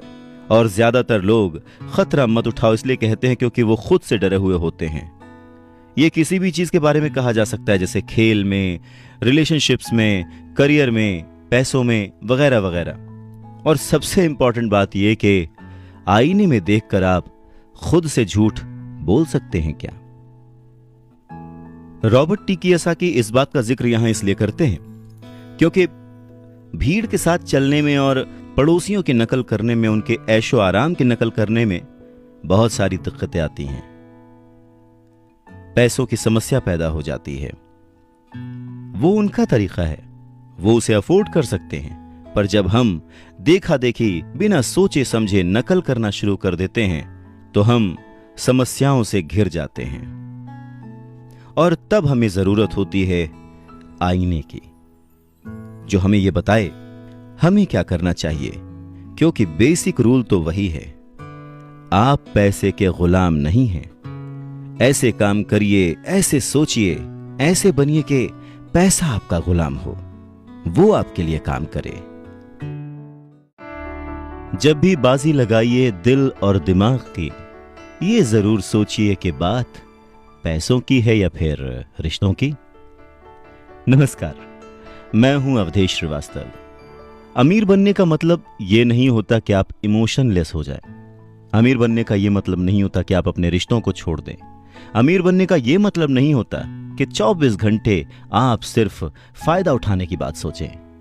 अमीरी तो एक सोच है। रॉबर्ट टी कियोसाकी बहुत ही खूबसूरत एक अपना इंसिडेंट शेयर करते हैं कि उनके जो पुअर डैड थे, जो कि एक स्कूल में पढ़ाते थे, उन्होंने बहुत मेहनत करके पाई पाई जोड़कर एक घर बनाया था, जिसे वो हमेशा कहते थे कि ये मेरी संपत्ति है। रॉबर्ट टी कियोसाकी जब अपने रिच डैड की संगत में आए, तब उन्होंने जाना कि संपत्ति और दायित्व में डिफरेंस क्या है, एसेट और लायबिलिटी में डिफरेंस क्या है। और तब वो हमेशा अपने डैड को बोलते, डैड, ये जो आपने लिया है ये आपका एसेट नहीं, ये आपकी लायबिलिटी है। और इस बात पे वो दोनों घंटों बहस किया करते थे। और लायबिलिटी और एसेट के कॉन्सेप्ट को समझाने के लिए वो उन्हें वही सारी बातें एक्सप्लेन करते, जैसे कि एसेट वो होता है जो आपको कमा के देता है, जिस पे आपको और खर्च नहीं करना होता, और लायबिलिटी वो है जिसमें 75 तरह के खर्च होते हैं। हर महीने, हर हफ्ते, हर दिन कुछ ना कुछ आपकी जेब से जा ही रहा होता है। आगे रॉबर्ट टी कियोसाकी कहते हैं कि जब भी लोग उनसे बात बात पर बहस करते हैं कि उनका घर संपत्ति क्यों नहीं है, तो वो जानते हैं कि बहुत से लोग ये बात अपने दिमाग से नहीं, अपने दिल से कह रहे हैं। क्योंकि किसी के लिए भी अपना घर बनाना सबसे बड़ा सपना होता है, और इसीलिए वो उसमें अपने पैसे लगाते हैं। अपने घर का मालिक होने से ज्यादा अच्छा कुछ भी महसूस नहीं होता है। पर दिल और दिमाग के बीच लायबिलिटी और एसेट्स के कॉन्सेप्ट को समझाने के लिए रॉबर्ट टी कियोसाकी एक और बात कहते हैं। वो इस तरह समझाते हैं कि मान लीजिए वो और उनकी पत्नी एक बड़ा सा घर खरीदते हैं, तो होगा क्या कि उसमें उनके बहुत सारे पैसे खर्च हो जाएंगे, जो कि शायद फिजूल ही हों। हालांकि बहुत सारे लोग इस बात से अग्री नहीं करेंगे, सहमत नहीं होंगे, क्योंकि घर एक भावनात्मक चीज है, इमोशन है, और इमोशन हमेशा दिमाग पर भारी पड़ता है।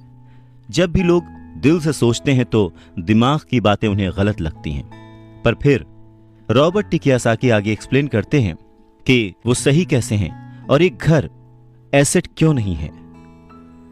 वो कहते हैं कि जब घर की बात आती है तो मैं ये बताना चाहता हूं कि ज्यादातर लोग उस घर की कीमत चुकाने के लिए जिंदगी भर काम करते हैं। ज्यादातर लोग एक घर खरीदने के कुछ सालों बाद दूसरा घर खरीदते हैं, और हर बार पहले मकान के लिए जो कर्ज वो लेते हैं, उस पर उनके पास हर बार फिर से 30 साल का नया कर्ज आ जाता है। हालांकि लोगों को मॉर्टगेज पेमेंट पर ब्याज के लिए टैक्स में छूट मिलती है, पर वो अपने दीगर खर्चों के लिए टैक्स के बाद मिलने वाले रुपयों का उपयोग करते हैं, अपनी मॉर्टगेज पूरी तरह से चुकाने के बाद भी। Property tax. उनकी पत्नी के मम्मी डैडी को यह बात सुनकर बहुत धक्का लगा जब उनके घर का प्रॉपर्टी टैक्स $1000 प्रति माह तक पहुंच गया था, और यह तब हुआ था जब वो रिटायर हो चुके थे। $1000 बहुत बड़ी रकम होती है। अगर हम उसको इंडियन करेंसी में चेक करें तो शायद 70-80 हजार रुपए, या शायद उससे भी ज्यादा। और ये तब हुआ था जब वो रिटायर हो चुके थे। इस बढ़ोतरी से उनका रिटायरमेंट के बाद का बजट जो है वो बिगड़ गया था, और उन्हें अपना वो मकान छोड़ना पड़ा। अच्छा, एक और मिथ है कि घर की कीमत जो है हमेशा बढ़ती रहती है। ऐसा नहीं है। बहुत सारे ऐसे लोग हैं जिन्होंने कर्ज लेके घर खरीदा, और वो घर उन्होंने जितने में खरीदा आज उसकी कीमत आधे से भी कम है। इन सब नुकसानों से ऊपर सबसे बड़ा नुकसान क्या है पता है? आपका लिक्विड कैश। वो लिक्विड कैश जो कि किसी सही जगह पर लग सकता था, वो घर में फंस गया। अगर आपका सारा पैसा मकान में फंसा रहता है तो आपको ज्यादा कड़ी मेहनत करनी पड़ती है ताकि आपका खर्चा चलता रहे। इस दौरान आपकी संपत्ति वाले कॉलम में कोई बढ़ोतरी नहीं होती, मतलब आप और कोई एसेट नहीं बना पाते। अगर एक यंग पति पत्नी, यंग कपल शुरुआत में ही अपना पैसा अपने एसेट वाले कॉलम में लगाए तो उनके आगे के साल बहुत ही आराम से गुजरेंगे, खासकर उस समय जब वो अपने बच्चों को कॉलेज में भेजेंगे। इस दौरान उनकी संपत्ति भी बढ़ जाएगी और उनके खर्चे भी आराम से चलते रहेंगे। तो अगर कम शब्दों में समझें तो ये कि घर खरीदने का फैसला जो है ना वो बहुत ही खर्चीला होता है। इसके बजाय बेहतर यह होगा कि जल्दी ही इन्वेस्टमेंट पोर्टफोलियो बना लिया जाए। देखिए, घर खरीदने का असर किसी भी आदमी पर 3 तरह से पड़ता है। पहला, समय की बर्बादी, क्योंकि इस पूरे दौरान दूसरी संपत्तियों का मूल्य बढ़ चुका होता है। एक्स्ट्रा पूंजी की बर्बादी, एक्स्ट्रा पैसे की बर्बादी जिसे दोबारा निवेश किया जा सकता था, जबकि घर खरीदने के बाद आपको घर से सीधे जुड़े हुए बहुत से खर्च उठाने पड़ते हैं। तीसरा, शिक्षा की बर्बादी। अक्सर ऐसा होता है कि लोग ये मानते हैं कि उनके जो एसेट्स वाले कॉलम में, संपत्ति वाले कॉलम में उनका घर, बचत और रिटायरमेंट प्लान आते हैं। अब क्योंकि उनके पास इन्वेस्ट करने के लिए पैसा नहीं है, इसलिए वो बिल्कुल भी इन्वेस्ट नहीं कर पाते। इस कारण उन्हें इन्वेस्टमेंट का अनुभव कभी मिल ही नहीं पाता। ज्यादातर लोग कभी एक समझदार इन्वेस्टर नहीं बन पाते, और सबसे बढ़िया इन्वेस्टमेंट अक्सर सबसे पहले समझदार इन्वेस्टर्स को बेचे जाते हैं, जो बाद में उन्हें ज्यादा दामों पर सुरक्षित रहने वाले लोगों को बेचते हैं, उन लोगों को बेचते हैं जो रिस्क नहीं उठाना चाहते। तो रॉबर्ट टी कियोसाकी के जो पुअर डैड थे, जो कि बहुत ही पढ़े लिखे थे, उनका फाइनेंशियल स्टेटमेंट चूहा दौड़ में फंसे व्यक्ति का सबसे अच्छा उदाहरण है। नौकरी की, जिंदगी भर पाई पाई इकट्ठा की, घर खरीदा और उस घर का खर्च चलाने के लिए जिंदगी भर मेहनत करते रहे। उनके खर्च हमेशा उनकी आमदनी से ज्यादा होते थे। और यहां पर रॉबर्ट टी कियोसाकी एक बात बहुत अच्छे से समझाना चाहते हैं कि अगर आप इंडिपेंडेंट बनना चाहते हैं, अमीर बनना चाहते हैं, तो आपके खर्चे कभी भी आपकी आमदनी से ज्यादा नहीं होने चाहिए। कौन कितना अमीर है, अगर ये जानना है तो समझें कि उसकी कमाई हुई दौलत किसी आदमी की वो योग्यता है जिसके सहारे वो आगे कई दिनों तक जिंदा रह सकता है। यानी अगर वो आज काम करना बंद कर दे तो वो बिना कमाए कितने दिनों तक जिंदा रह सकता है, यही उसकी अमीरी है। नमस्कार, मैं हूं अवधेश श्रीवास्तव और हम चर्चा कर रहे हैं रिच डैड पुअर डैड की, written by Robert T Kiyosaki. Robert T Kiyosaki कहते हैं कि आज की कर्जदार सोसाइटी 2 बातें मानती है। पहली ये कि खुद का एक घर होना चाहिए, दूसरी ये कि अगर सैलरी बढ़ गई है तो फिर एक ज्यादा बड़ा घर खरीद सकते हैं। पर ऐसी सोच, ऐसी स्ट्रैटेजी की वजह से परिवार ज्यादा कर्ज में फंस जाता है। लोग बुरी तरह से पैसों की तंगी का सामना करने लगते हैं। वो लोग अपनी जॉब्स में बहुत अच्छी सैलरी उठा रहे होते हैं, लेकिन इस सोच की वजह से वो सेविंग नहीं कर पाते। इसे हाई रिस्क लिविंग या जोखिम भरी जीवन शैली कह सकते हैं। और इसका कारण छोटा सा है, ऐसे लोगों में पैसे की समझ ना होना, पैसे को कैसे मैनेज करते हैं ये पता ना होना। 90s के दशक में जॉब्स में बहुत ज्यादा गिरावट आई थी, रिसेशन आया था, और तब ये बात पता चली कि जो मिडिल क्लास है वो पैसे के मामले में कितना सुरक्षित है। तब से लेकर आज तक बहुत कुछ बदला है। अच्छी बात यह है कि आज लोग ज्यादा अवेयर्ड हैं, उन्होंने सही जगहों पर इन्वेस्ट करना शुरू कर दिया।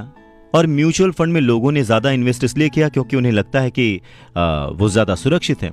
औसत म्यूचुअल फंड खरीदने वाले आदमी नौकरी में, टैक्स और मॉर्गेज चुकाने में, अपने बच्चों की कॉलेज की फीस देने के लिए पैसे बचाने में, अपना क्रेडिट कार्ड का हिसाब साफ करने में बहुत ज़्यादा बिजी रहते हैं। इतना उनके पास वक्त नहीं होता कि वो ये आर्ट सीख लें कि किस तरह से म्यूचुअल फंड लिया जाए या किस तरह से इन्वेस्ट किया जाए। तो फिर वो क्या करते हैं? फिर वो किसी दूसरे को हायर करते हैं, उसकी काबिलियत पर भरोसा करते हैं और वो जैसा कहता जाता है वो ऐसा करते जाते हैं। क्योंकि जो पढ़ा लिखा मिडिल क्लास वर्ग है जो कि पैसे को संभालना नहीं जानता, वो हमेशा यही सोचता है जोखिम मत उठाओ, सुरक्षित रहो। और असली प्रॉब्लम यही है कि पैसे की समझ ना होने के कारण लोग खतरों का सामना करते हैं।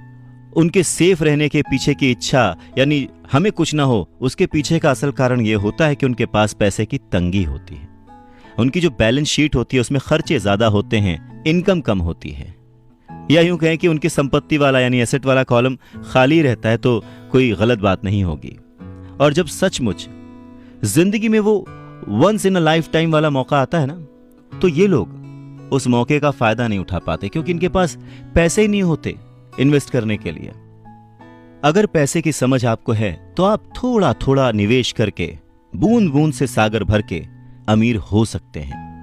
आप सूझबूझ के साथ सही जगह पर इन्वेस्टमेंट करके अपने 5,000 रुपए को 10 लाख रुपयों में कन्वर्ट कर सकते हैं। पर प्रॉब्लम सोच की है। ये जो गरीब वर्ग या मिडिल क्लास जो वर्ग है वो ऐसे इन्वेस्टमेंट्स को बहुत ही जोखिम भरा मानता है, पर वो ये नहीं जानता कि प्रॉब्लम इन्वेस्टमेंट में नहीं है, प्रॉब्लम उनकी सोच में है, उनकी नासमझी में है। वो ये नहीं जानते कि पैसा कहाँ लगाना है। वो हमेशा अपने पैसों की जिम्मेदारी दूसरों पर लाद देते हैं और उसके लिए खर्च भी करते हैं। तो अगर आप भी दूसरों की तरह सोचते हैं, घर को एक एसेट समझते हैं, इन्वेस्टमेंट करने से डरते हैं, सेफ रहना चाहते हैं, तो ये समझना जरूरी है कि आप किसी के लिए काम करते हैं। सैलरी पर काम करने वाले बहुत ज्यादा लोग मालिक को या फिर अपने शेयर होल्डर्स को अमीर बना रहे होते हैं। एक्चुअली वो उनके लिए काम कर रहे होते हैं। आपकी कोशिशें, मेहनत और सफलता से दरअसल आप नहीं सफल होते, आपका मालिक सफल होता है और उसे उसके रिटायरमेंट के लिए मदद मिल रही होती है। अच्छा, दूसरा, आप सरकार के लिए काम करते हैं। आप समझ सकते हैं कि जब आप काम करते हैं, पैसे कमाते हैं, तो उसका एक हिस्सा टैक्स के रूप में सरकार को जाता है। तीसरा, अगर आपके पास घर है जिसे आप अपना एसेट मानते हैं, जो कि दरअसल एक लायबिलिटी है, तो आप बैंक्स के लिए काम करते हैं। क्यों? क्योंकि आपने उन घरों के ऊपर लोन ले रखा है और वो लोन चुकाने के लिए, क्रेडिट कार्ड का कर्ज चुकाने के लिए आप दिन रात मेहनत करते हैं। तो अगर आप सिर्फ ज्यादा कड़ी मेहनत से काम करते जाएं, तो समस्या यह है कि तीनों ही मामलों में आपको और ज्यादा मेहनत करनी पड़ेगी और फायदा आपको नहीं मिलेगा, किसी और को मिलेगा। तो आपको यह सीखना पड़ेगा कि आपकी ज्यादा मेहनत से किस तरह आपको और आपके परिवार को फायदा हो। मान लीजिए कि अगर आप यह फैसला कर भी लेते हैं कि आप सिर्फ अपने काम से काम रखेंगे, पर पैसों की समझ न होने के कारण, उसे मैनेज करने की समझ न होने के कारण आपको ये नहीं पता होता कि आपके लक्ष्य को किस तरह से निर्धारित किया जाए।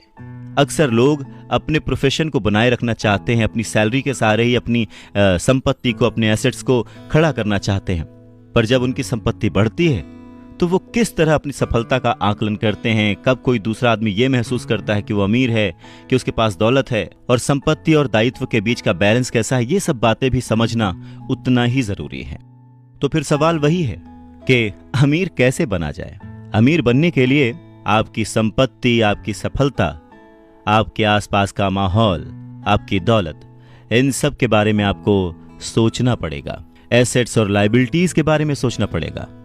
सबसे इंपॉर्टेंट है कि अपने दिमाग को हमेशा खुला रखना पड़ेगा, क्योंकि ये जिंदगी भर का सब्जेक्ट है। आपको ये सब्जेक्ट जिंदगी भर पढ़ना है, सीखना है और अमीरी की राह पर आगे बढ़ते जाना है। आधी छोड़ पूरी को धावे, पूरी मिले न आधी पावे।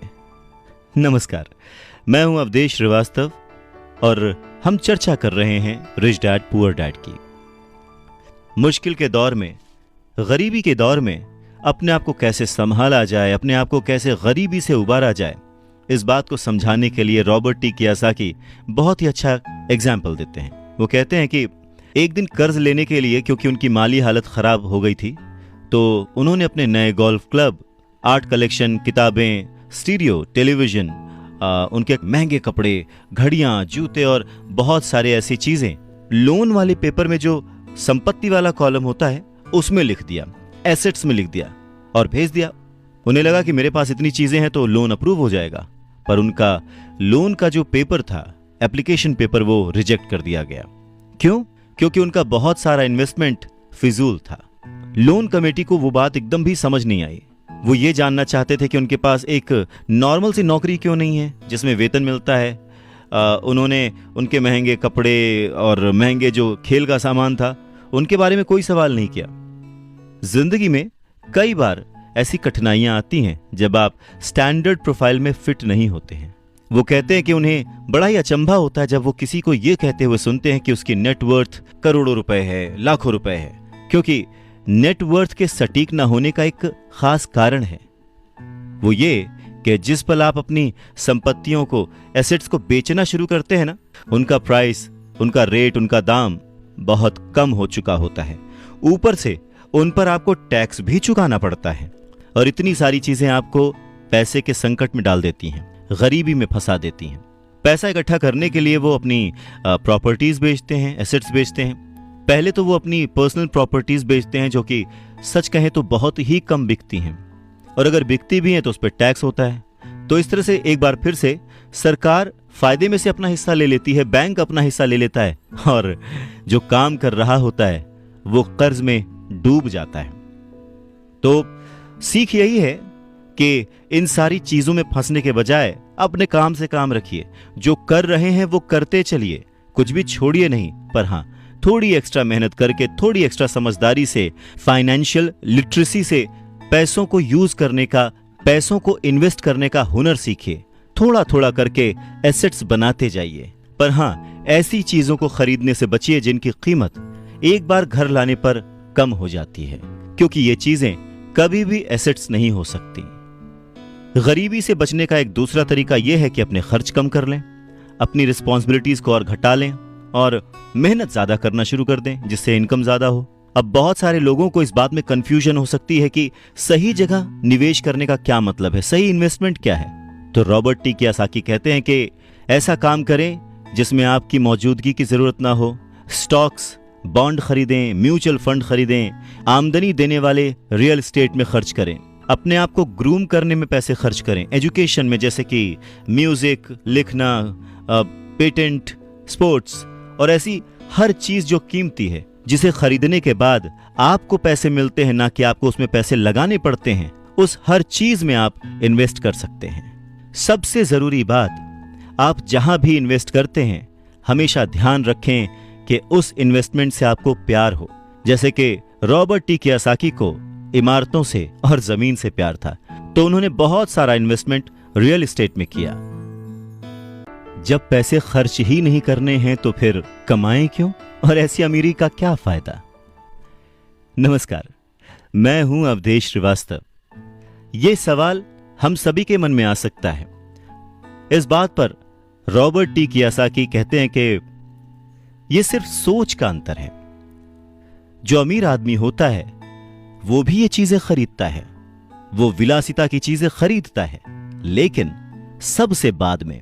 पहले वो ये देखता है कि क्या करने से उसे फायदा हो सकता है और किस चीज की उसे सबसे ज्यादा जरूरत है। वहीं उल्टा जो मिडिल क्लास आदमी है या गरीब आदमी है, वो थोड़ा सा पैसा आने पर भी सबसे पहले वो अपने शौक पूरे करता है। घर, हीरे, ज्वेलरी, गाड़ियां, कुछ भी खरीद लेता है। अमीर आदमियों के पास भी ये सब होता है, पर फर्क सिर्फ इतना है कि वो उधार के दलदल में नहीं फंसते।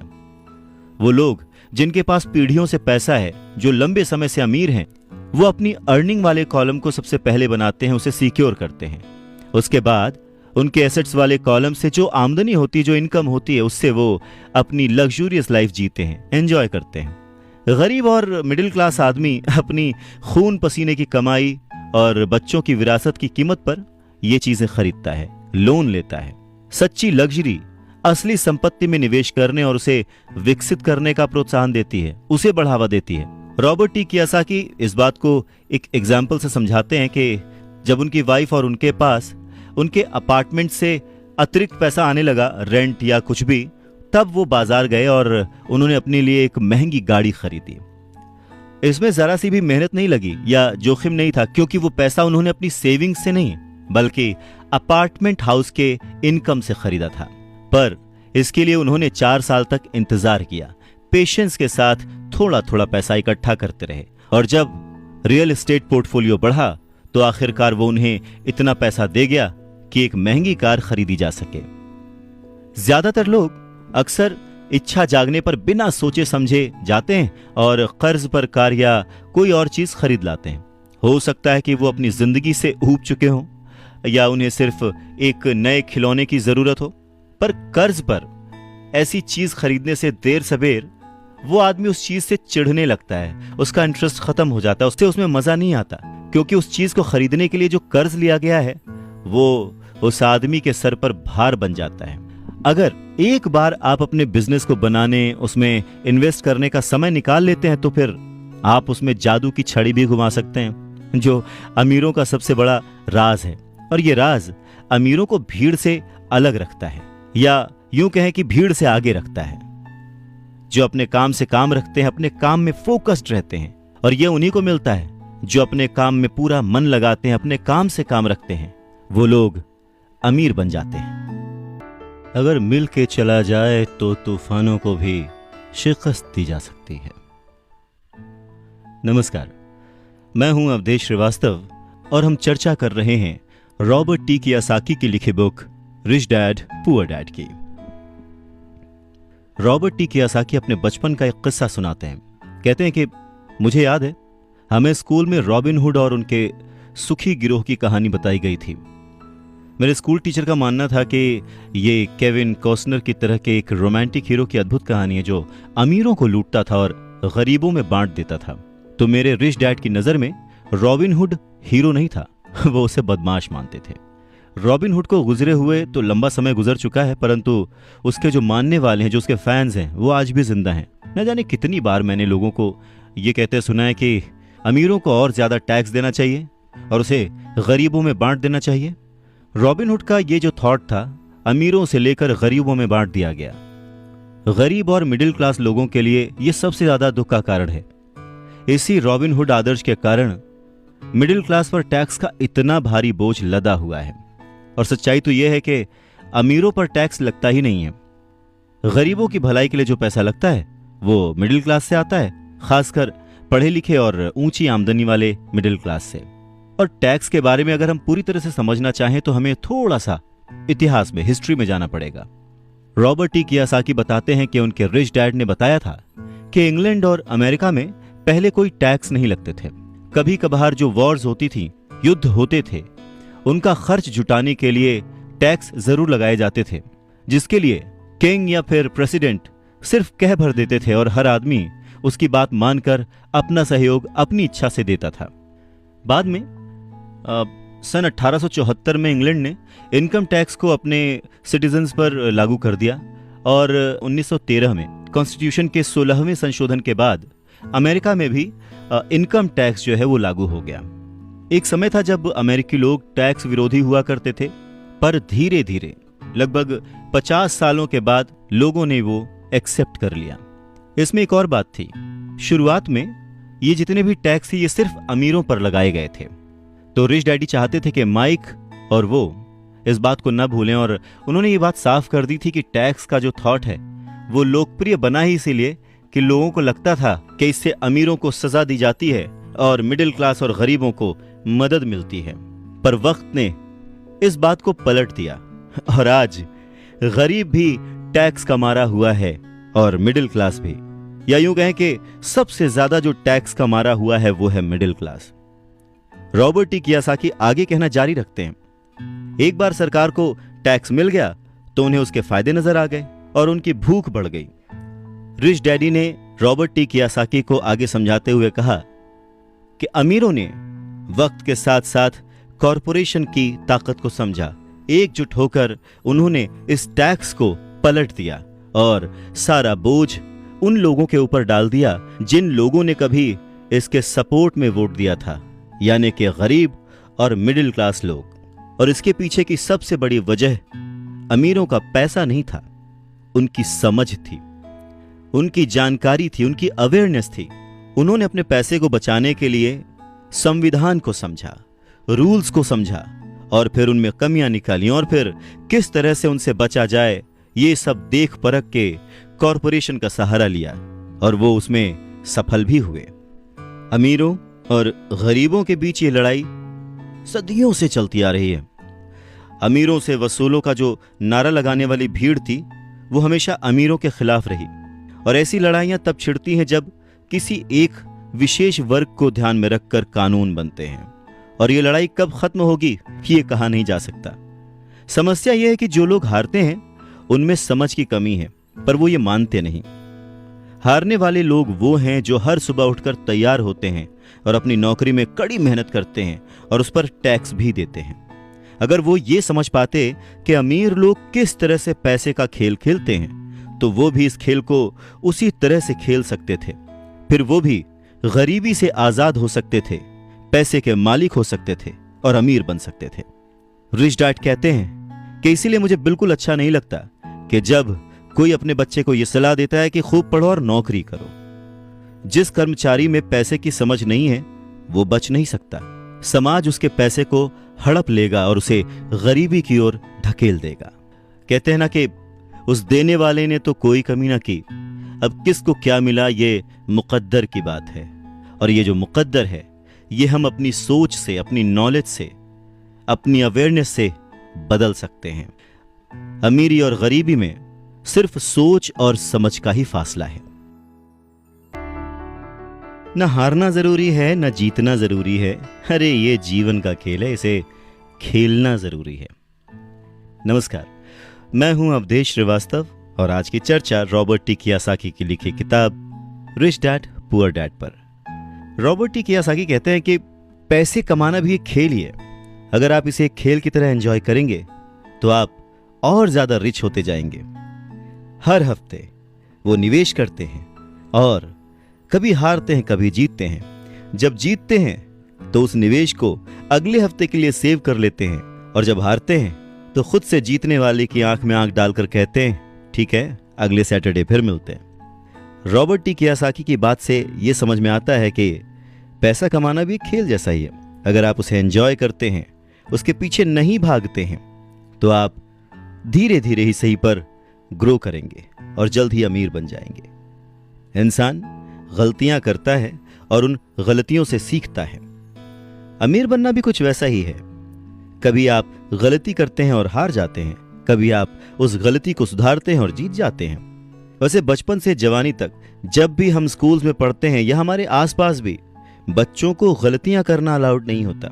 उन्हें कहा तो जरूर जाता है कि आप गलती कर सकते हैं, पर जैसे ही बच्चा गलती करता है उसे टोक दिया जाता है, उसे रोक दिया जाता है, उसे डांटा जाता है, और धीरे धीरे हमारे मन में ये धारणा बन जाती है कि गलती करना इज नॉट अलाउड। पर अगर देखा जाए, हम इंसान गलती करके ही सीखते हैं। हमने आज तक जो कुछ भी अचीव किया है अपनी गलतियों से अचीव किया है। इसी बात को आगे बढ़ाते हुए रॉबर्ट टी कियोसाकी कहते हैं कि इन्वेस्टर्स दो तरह के होते हैं। पहले वो जो नॉर्मल इन्वेस्टर्स होते हैं, जो एक पैकेज में निवेश करते हैं, रिटेल आउटलेट में फ़ोन करते हैं, जैसे एक रियल एस्टेट कंपनी या स्टॉक ब्रोकर या फाइनेंशियल प्लानर को, और फिर वो कुछ छोटा छोटा खरीद लेते हैं। ये एक म्यूचुअल फंड, स्टॉक या बॉन्ड हो सकता है। ये निवेश का एक अच्छा और साफ सुथरा तरीका है और आसान भी है। ये उसी तरह की खरीदारी हो गई जैसे कि कोई कस्टमर कंप्यूटर स्टोर में जाकर शेल्फ पर रखे कंप्यूटर को खरीद ले। वहीं दूसरी तरह के जो इन्वेस्टर्स होते हैं वो अपने इन्वेस्टमेंट को बनाते हैं। वो किसी दूसरे से नहीं खरीदते, वो अपना इन्वेस्टमेंट खुद बनाते हैं। इस तरह के इन्वेस्टर्स आमतौर पर अपने सौदों को असेंबल करते हैं, जिस तरह कंप्यूटर इंजीनियर कंप्यूटर के पुर्जों को असेंबल करते हैं। वो अलग अलग जगहों से सस्ते पार्ट्स लाते हैं और उन पार्ट्स से एक पूरा कंप्यूटर असेंबल करते हैं, जो कि उन्हें बहुत सस्ता पड़ता है, और फिर वो उसे महंगे दामों में बेच देते हैं। ठीक उसी तरह से जो दूसरा निवेशक है वो आर्थिक अवसरों के पुर्जों को अच्छी तरह से ऑब्जर्व करता है। ठीक इसी तरह से जो दूसरा इन्वेस्टर है वो समय को पहचानता है और मौके की नजाकत को देखते हुए, अपने कमर्शियल फायदे को देखते हुए चीजों को इस्तेमाल करता है। और जो दूसरे किस्म का इन्वेस्टर है, सच में वही प्रोफेशनल इन्वेस्टर होता है। अमीर बनने की राह में, रिच बनने की राह में ये जानना बहुत जरूरी है कि किस समय पर क्या एक्शन लिया जाए जिससे आपकी किस्मत बदल जाए और आपको नुकसान भी ना हो। अगर आप दूसरे किस्म के इन्वेस्टर बनना चाहते हैं तो आपको खास तौर से इन 3 क्वालिटीज को अपने अंदर इंप्रूव करना होगा, क्योंकि फाइनेंशियल इंटेलिजेंस के अलावा इन क्वालिटीज की भी जरूरत होती है। पहला, किस तरह ऐसे मौके को खोजें जो दूसरों को दिखाई नहीं देता। दूसरे लोग अपनी आंखों से उस मौके को नहीं देख पाते, पर आप अपने दिमाग से और अपने एक्सपीरियंस से उन मौकों को देख सकते हैं। एग्जाम्पल के लिए रॉबर्ट टी कियोसाकी के एक दोस्त ने एक पुराना घर खरीदा जो देखने में बुरा था। हर एक को हैरत थी कि उसने इसे खरीद क्यों लिया, पर दूसरे जो नहीं देख पाए थे वो उनके दोस्त ने देख लिया था, और वो था घर के साथ 4 खाली जमीन के टुकड़े। घर खरीदने के बाद उसने उसे तोड़ा और उन 5 प्लॉट्स को मिलाकर बिल्डर को बेच दिया। इस सारे डील में उसे जो उसने पैसा लगाया था वो तो मिला ही, उसके ऊपर से 3 गुना रकम और मिली। उसने सिर्फ 2 महीने के काम में लाखों रुपए कमा लिए, जो कि उनके लिए बहुत ज्यादा नहीं थी, पर फिर भी देखा जाए कि उन 2 महीनों की मेहनत में अगर वो जॉब में होता तो कितना कमाता वर्सेस उसने इस डील से जो कमाया। दूसरा पॉइंट, पैसा किस तरह से इकट्ठा किया जाए। औसत आदमी बैंक जाता है, पर इस दूसरे किस्म के इन्वेस्टर को यह पता होना चाहिए कि पैसा किस तरह जुटाया जाए और बिना बैंक जाए, बिना लोन लिए किस तरह से पैसा इकट्ठा किया जाए। रॉबर्ट टी कियोसाकी कहते हैं कि उन्होंने भी यह सीखा कि बिना बैंक की मदद लिए घर कैसे खरीदे जा सकते हैं। घर खरीदना बहुत इंपॉर्टेंट नहीं है, पर पैसा इकट्ठा करना बहुत इंपॉर्टेंट है और बहुत ही रेयर आर्ट है। अक्सर वो लोगों को ये कहते सुनते हैं कि बैंक मुझे लोन नहीं दे रहा या मेरे पास इसे खरीदने के लिए पैसे ही नहीं है। अगर आप दूसरे किस्म के इन्वेस्टर बनना चाहते हैं तो आपको ये सीखने की ज़रूरत है, क्योंकि ज़्यादातर लोग सिर्फ इसीलिए सौदे नहीं कर पाते क्योंकि उनके पास पैसा ही नहीं होता। तो अगर आप इस प्रॉब्लम को पार कर सकते हैं तो आप एक सच्चे इन्वेस्टर हो सकते हैं और बहुत प्रॉफिट कमा सकते हैं। तीसरा पॉइंट, किस तरह से स्मार्ट लोगों को इकट्ठा किया जाए। ऐसे लोग बहुत समझदार होते हैं जो या तो अपने से ज्यादा समझदार लोगों के साथ काम करते हैं या फिर उन्हें अपने साथ काम पर रख लेते हैं। जब भी आपको सलाह की जरूरत होगी ना, तो यही समझदार लोग आपके सलाहकार का काम करेंगे। तो सीखने के लिए बहुत कुछ है, पर हां, अगर आपने मन लगाकर सीखा तो आपको उसके फायदे भी बहुत मिलेंगे। पर हां, अगर आपके अंदर इतनी इच्छा नहीं है, आप इतना टाइम नहीं दे सकते, आप उतने अमीर नहीं बनना चाहते, तो फिर आपको पहले किस्म का ही इन्वेस्टर बने रहना चाहिए। आप तो जानते हैं वही आपकी सबसे बड़ी पूंजी है। आप जो नहीं जानते वही आपका सबसे बड़ा जोखिम है। जोखिम तो हमेशा रहता है, इसीलिए इससे बचने के बजाय इसे मैनेज करना सीखें, तभी आप तरक्की कर पाएंगे और अमीर बन पाएंगे। जब जिंदगी आपको नींबू थमाए तो जल्दी से शरबत बना लो और पी लो। नमस्कार, मैं हूं अवधेश श्रीवास्तव और आज हम चर्चा कर रहे हैं रॉबर्ट टी कियोसाकी की लिखी किताब रिच डैड पुअर डैड की। अवसर पहचानना किसी भी इन्वेस्टर की सबसे बड़ी क्वालिटी होती है। फाइनेंशियल बुद्धि का मतलब है ज्यादा विकल्प होना। अगर अवसर आपके सामने आ ही नहीं रहे हैं तो फिर आप अपनी गरीबी को सुधारने के लिए और क्या कर सकते हैं। अगर कोई अवसर आपकी झोली में आकर गिर जाए पर आपके पास पैसा ही नहीं है और आप उसमें इन्वेस्ट ही नहीं कर सकते, ऊपर से बैंक वाले आपको उधार नहीं दे रहे, आप पैसे का कहीं से इंतजाम नहीं कर पा रहे, तो फिर उस मौके का आप फायदा कैसे उठा सकते हैं। मान लीजिए अगर आपका अनुमान जो है वो गलत हो जाए और अगर आप जिसकी उम्मीद करते हैं वो नहीं हो, तो फिर आप क्या करेंगे। कैसे एक छोटी सी चीज को लाखों में बेचेंगे। अगर ये करना आपको आता है तो इसे ही कहते हैं फाइनेंशियल बुद्धि, यानी फाइनेंशियल इंटेलिजेंस। ज्यादा मतलब नहीं इस बात से। एग्जाम्पल लेते हैं कि एक नींबू है और उसको लाखों में बेचना है, तो लाखों में बदलने के लिए कितने अलग अलग तरह से आप उसको यूज कर सकते हैं। इसका मतलब है कि आप अपनी पैसे की समस्याओं को सुलझाने में कितने क्रिएटिव हैं। ज्यादातर लोग केवल एक समाधान जानते हैं, नींबू निचोड़ो और शरबत बना के पी लो, यानी कि कड़ी मेहनत करो, बचत करो और उधार लो। तो आपको अपनी फाइनेंशियल बुद्धि क्यों बढ़ानी चाहिए। रॉबर्ट टी कियोसाकी कहते हैं क्योंकि आप उस तरह के इंसान होना चाहते हैं जो अपनी किस्मत खुद लिखता हो। आप जो हो रहा है उसे होने देते हैं और उसे बेहतर में बदलने की ताकत रखते हैं। ऐसे बहुत कम लोग ये बात समझ पाते हैं कि किस्मत भी हम ही लिखते हैं। जिस तरह की पैसा बनाया जाता है, अगर आप ज्यादा किस्मत वाले होना चाहते हैं और ज्यादा पैसा बनाना चाहते हैं तो बहुत कड़ी मेहनत करने के अलावा आपको अपनी फाइनेंशियल बुद्धि को भी तैयार करना होगा, सीखना होगा। अगर आप इस तरह के आदमी हैं जो सही चीज होने का इंतजार करता है, तो शायद आपको बहुत लंबे समय तक इंतजार करना पड़ सकता है। ये तो बस उसी तरह की बात हो गई कि आप गैरेज से गाड़ी निकालने के पहले ये डिसाइड करना चाहते हैं कि भाई अगले 5 मील तक सभी स्ट्रीट लाइट्स ठीक रहेंगी, बर्फ नहीं गिरेगी, एक्सीडेंट नहीं होगा, वगैरह वगैरह। ये चीजें आपके कंट्रोल में नहीं है। आपके कंट्रोल में है सिर्फ गाड़ी चलाना। ठीक उसी तरह से आपके कंट्रोल में है अपने प्लान्स बनाना, अपनी समझ और सूझबूझ का इस्तेमाल करते हुए। जिस काम से आप एक महान इंसान बन सकते हैं, एक अमीर इंसान बन सकते हैं, क्या वो काम आप चंद पैसों के लिए करेंगे? नहीं ना। सीखने के लिए काम करें, पैसों के लिए नहीं। नमस्कार, मैं हूं अवधेश श्रीवास्तव और हम बात कर रहे हैं रिच डैड पुअर डैड की, जिसे लिखा है रॉबर्ट टी कियोसाकी ने। रॉबर्ट टी कियोसाकी एक घटना का जिक्र करते हैं। कहते हैं कि 1995 में मैंने सिंगापुर के एक अखबार में इंटरव्यू दिया। युवा महिला रिपोर्टर बहुत ही टाइम पे आ गई और इंटरव्यू शुरू हो गया। हम एक बहुत ही बड़े से होटल की लॉबी में कॉफी पी रहे थे और मेरा जो सिंगापुर जाने का रीजन था उसके बारे में डिस्कशन कर रहे थे। तभी उस रिपोर्टर ने मुझसे कहा, एक दिन मैं भी आपकी तरह एक बेस्ट सेलिंग लेखक बनना चाहती हूँ। मैंने उसके कई राइटअप्स और लेख पढ़े थे और उनसे प्रभावित भी था। वो बहुत अच्छा लिखती थी, बहुत ही साफ। तो मैंने उसे कहा, बिल्कुल आप कर सकती हैं, क्योंकि आप जो लिखती हैं वो बहुत ही बढ़िया है। वैसे कौन सी चीज है जो आपको आपके सपनों को पाने से रोक रही है? उसने कहा कि मेरा काम जो है वो कभी कहीं जाता है, कभी कहीं जाता है।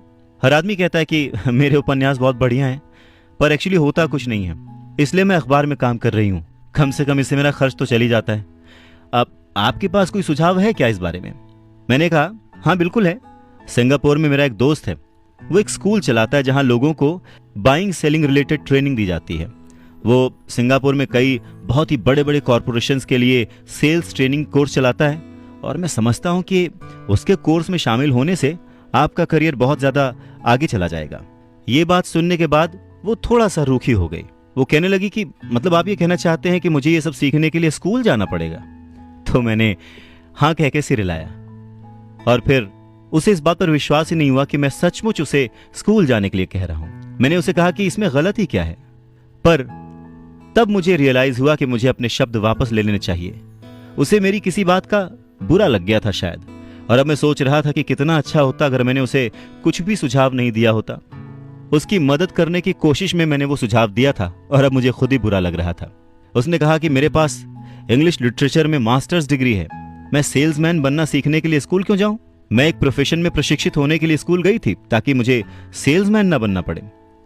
अब वो अपना ब्रीफकेस ताकत से बंद कर रही थी और इंटरव्यू खत्म हो चुका था और उसकी बॉडी लैंग्वेज से पता लग रहा था कि वो नाराज थी। वहीं कॉफी टेबल पर मेरी एक बेस्ट सेलिंग बुक रखी हुई थी। मैंने उसे उठाया और उस लेडी के द्वारा लिखे गए नोट्स को भी अपने दूसरे हाथ में रखा। मैंने उसे कहा कि क्या आप इसे देख सकती हैं? मैंने उसके नोट्स की तरफ इशारा किया। उसने अपने नोट्स पर नजर डाली। क्या? उसने उलझन में कहा। एक बार फिर मैंने उसके नोट्स की तरफ जानबूझकर इशारा किया। एक बार फिर मैंने उसके नोट्स की तरफ जानबूझकर इशारा किया, जिस पर उसने लिखा था रॉबर्ट कियोसाकी, बेस्ट सेलिंग लेखक। यहां पर बेस्ट सेलिंग राइटर लिखा हुआ है, ना कि बेस्ट राइटिंग राइटर। तब उसे मेरी बात समझ में आई।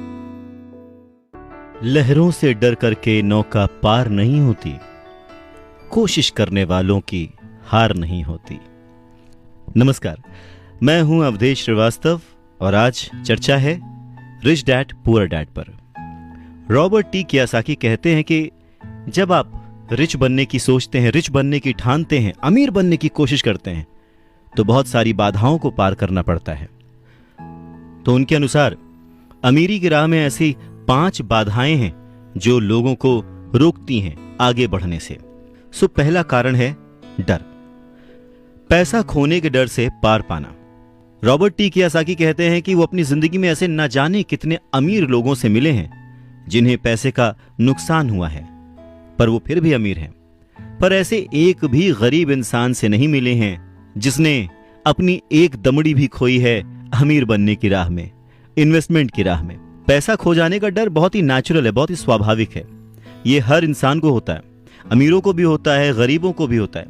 पर प्रॉब्लम डर नहीं है, प्रॉब्लम है कि आप इस डर का सामना किस तरह से करते हैं। पैसा खोने के बाद की स्थिति से, उसकी सिचुएशन से किस तरह से बाहर आते हैं, आप अपनी असफलताओं को किस तरह से ट्रीट करते हैं, ये आपकी लाइफ में बहुत इंपॉर्टेंट है। ये आपकी लाइफ में केवल पैसे के बारे में नहीं है, बल्कि हर चीज के बारे में है। एक अमीर आदमी और एक गरीब आदमी के बीच का जो अंतर होता है वो बस यही होता है कि अमीर आदमी अपने डर से किस तरह से जीतता है और गरीब आदमी अपने डर से किस तरह से हार जाता है।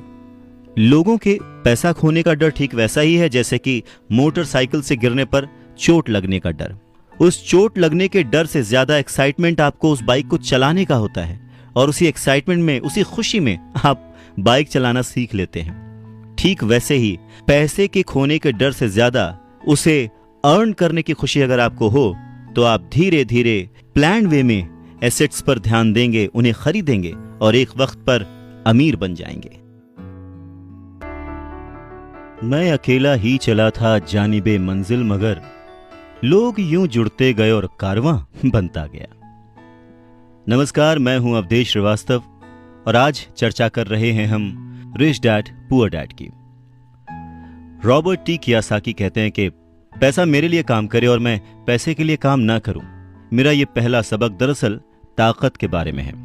अगर आप पैसे के लिए काम करते हैं तो आप ताकत को अपने बॉस के हाथ में दे देते हैं, या आप जिसके लिए काम कर रहे होते हैं आप अपनी आज़ादी उसके हाथ में दे देते हैं।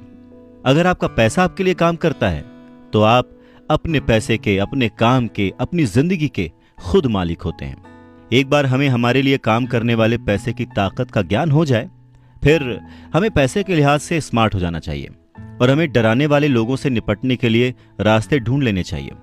पर ऐसा करने के लिए आपको कानून की समझ होनी चाहिए, अपने आसपास की समझ होनी चाहिए, मार्केट में क्या चल रहा है इस बात की समझ होनी चाहिए, और सिस्टम कैसे काम करता है इसकी भी समझ होनी चाहिए।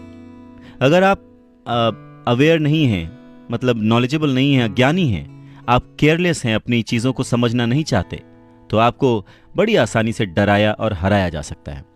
अगर आप जानते हैं कि आप क्या बात कर रहे हैं और मुसीबत कैसी है और उसे कैसे सॉल्व किया जाए, तो आपको आसानी से डराया नहीं जा सकता। रॉबर्ट कियोसाकी के रिच डैडी हमेशा उन्हें यह कहा करते थे कि स्मार्ट बनो, ताकि तुम्हें कोई भी कहीं से भी आके धक्का ना दे जाए। और उन्होंने अपनी जिंदगी में बस इसी उसूल को अपनाया था। वो कानून जानते थे क्योंकि वो कानून का आदर करते थे। वो कानून जानते थे क्योंकि कानून न जानना बहुत महंगा साबित हो सकता था। अगर आप जानते हैं कि आप सही हैं तो आप किसी से भी उलझने से नहीं डरेंगे। आप किसी के भी सामने अपनी बात रखने से नहीं डरेंगे, चाहे आपका मुकाबला विश्व के सबसे ताकतवर आदमी से ही क्यों ना हो। तो रॉबर्ट टी कियोसाकी के जो पुअर डैड थे वो हमेशा उन्हें मोटिवेट करते थे कि वो कुछ भी करके एक अच्छी सी नौकरी कर लें, कॉरपोरेशन में किसी ऊंचे पद पर चले जाएं। और यही बात जब रॉबर्ट टी कियोसाकी ने अपने रिच डैड से शेयर की तो वो हंसे और उन्होंने कहा कि उस कॉरपोरेट लैडर पर चढ़ने की बजाय क्यों ना उसका मालिक ही बन जाया जाए। बचपन में रॉबर्ट टी कियोसाकी को यह समझ नहीं आया था कि कॉरपोरेशन के मालिक होने से रिच डैड का क्या मतलब था। पर मुद्दे की बात यह है कि अगर रॉबर्ट टी कियोसाकी के रिच डैड नहीं होते तो वो अपने पुअर डैड की बात मानकर किसी जगह नौकरी कर रहे होते। उनके रिच डैड ने बार बार याद दिलाया कि भीड़ के साथ चलने की जरूरत नहीं है, अपनी सोच रखो, अपनी समझ रखो और फिर अपनी जिंदगी की दिशा खुद तय करो। रॉबर्ट टी कियोसाकी अपनी कहानी कहते हैं कि जब तक मैं 25 साल का हुआ तब तक मेरे रिच डैड की सलाह मुझे समझ नहीं आती थी। उन्होंने कुछ दिन पहले ही मरीन कॉर्प्स छोड़ी थी और जेरोक्स कंपनी के लिए काम कर रहे थे।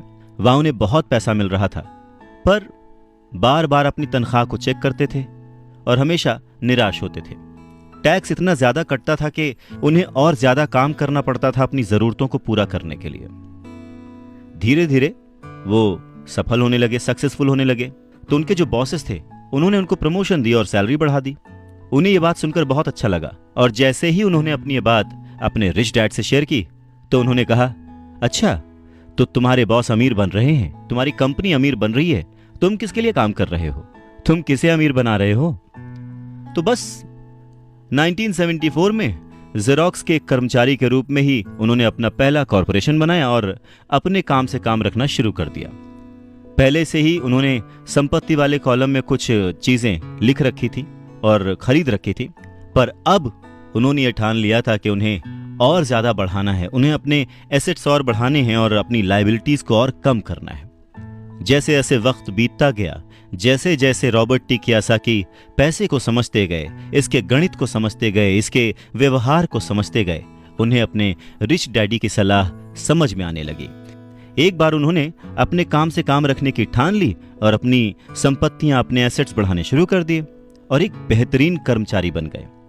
उनके पास अब एक लक्ष्य था। वो सुबह जल्दी जाते थे, मेहनत से काम करते थे, ज्यादा से ज्यादा पैसे कमाते थे और अपने रियल एस्टेट में इन्वेस्ट करते थे। और वो दौर भी ऐसा था कि उस समय नई नई चीजें, नए नए डेवलपमेंट्स हो रहे थे जिसमें संभावनाएं तलाश की जा सकती थीं। तो उन्होंने जेरोक्स मशीनें बेची। जितनी ज्यादा वो मशीनें बेचते उन्हें उतना ही ज्यादा फायदा होता, लेकिन वो फायदा उनकी जेब में नहीं जाता, वो फायदा जाता कंपनी को और रॉबर्ट टी कियोसाकी की जेब से कटता था टैक्स। ये बहुत ही मोटिवेशनल था।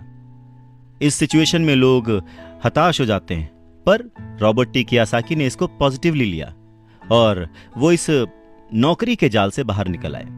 वो ये समझ गए थे कि उन्हें किस तरह से बाहर आना है, पर जल्दबाजी में उन्होंने नौकरी नहीं छोड़ी। धीरे धीरे सिर्फ 3 साल के समय में ही उन्होंने जेरोक्स कंपनी की तुलना में अपने छोटे से कॉरपोरेशन कंपनी से ज्यादा कमाना शुरू कर दिया था। और उनका कॉरपोरेशन रियल एस्टेट में इन्वेस्ट करने वाली कंपनी थी और वो पैसा जो कि वो अपने एसेट से कमा रहे थे वो उन्हीं के लिए दोबारा काम कर रहा था। अब उन्हें फोटोकॉपियर बेचने के लिए दरवाजे दरवाजे जाने की जरूरत नहीं थी। अपने रिच डैडी की सलाह से उन्हें बहुत फायदा हुआ। जल्दी ही उनकी प्रॉपर्टीज से आने वाले कैश फ्लो में इतना ज्यादा बढ़ोतरी हो गई कि उनकी कंपनी ने उनके लिए पहली कार खरीद के दी। उनकी पुरानी कंपनी जेरोक्स के लोगों को लगा कि वो अपना कमीशन बेच रहे हैं परंतु ऐसा था नहीं। उन्होंने अपने कमीशन को अपने एसेट्स में कन्वर्ट कर रखा था। रॉबर्ट टी कियोसाकी कहते हैं कि उनका एक एक रुपया उनके एक एक एम्प्लॉय जैसा उनके लिए काम कर रहा था। क्यों? क्योंकि उन्होंने सही जगह पर इन्वेस्ट किया था।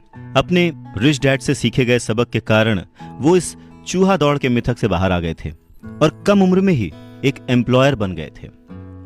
स्कूल्स में पढ़ाया जाता है कैसे एम्प्लॉय बने, पर अपने रिच डैड की बात मानकर वो एक एम्प्लॉयर बने। और ये सब पॉसिबल हुआ पैसे को सही जगह पर इन्वेस्ट करने की समझ से, पैसे को मैनेज करने की समझ से, फाइनेंशियल लिटरेसी से। बहुत सारी मुश्किलें आई, पर अपनी सूझबूझ से और अपनी अवेयरनेस से, अपने नॉलेज से रॉबर्ट टी कियोसाकी उन मुश्किलों से आगे बढ़ते गए और लोग उनको फॉलो करने लगे। वो जब भी फाइनेंशियल सेमिनार्स में दूसरों को सिखाने को जाते, उनको अपनी बात बताते, तो वो हमेशा कहते कि फाइनेंशियल आईक्यू स्पेशलाइजेशन के 4 बड़े फील्ड से आने वाले ज्ञान का मिक्सचर है, नॉलेज का मिक्सचर है। सो वो 4 फील्ड्स कौन कौन सी हैं? पहला है अकाउंटिंग। रॉबर्ट टी कियोसाकी कहते हैं कि जिसे मैं फाइनेंशियल साक्षरता कहता हूं, एम्पायर खड़ा करना चाहते हैं, साम्राज्य बनाना चाहते हैं, तो ये सबसे इंपॉर्टेंट है।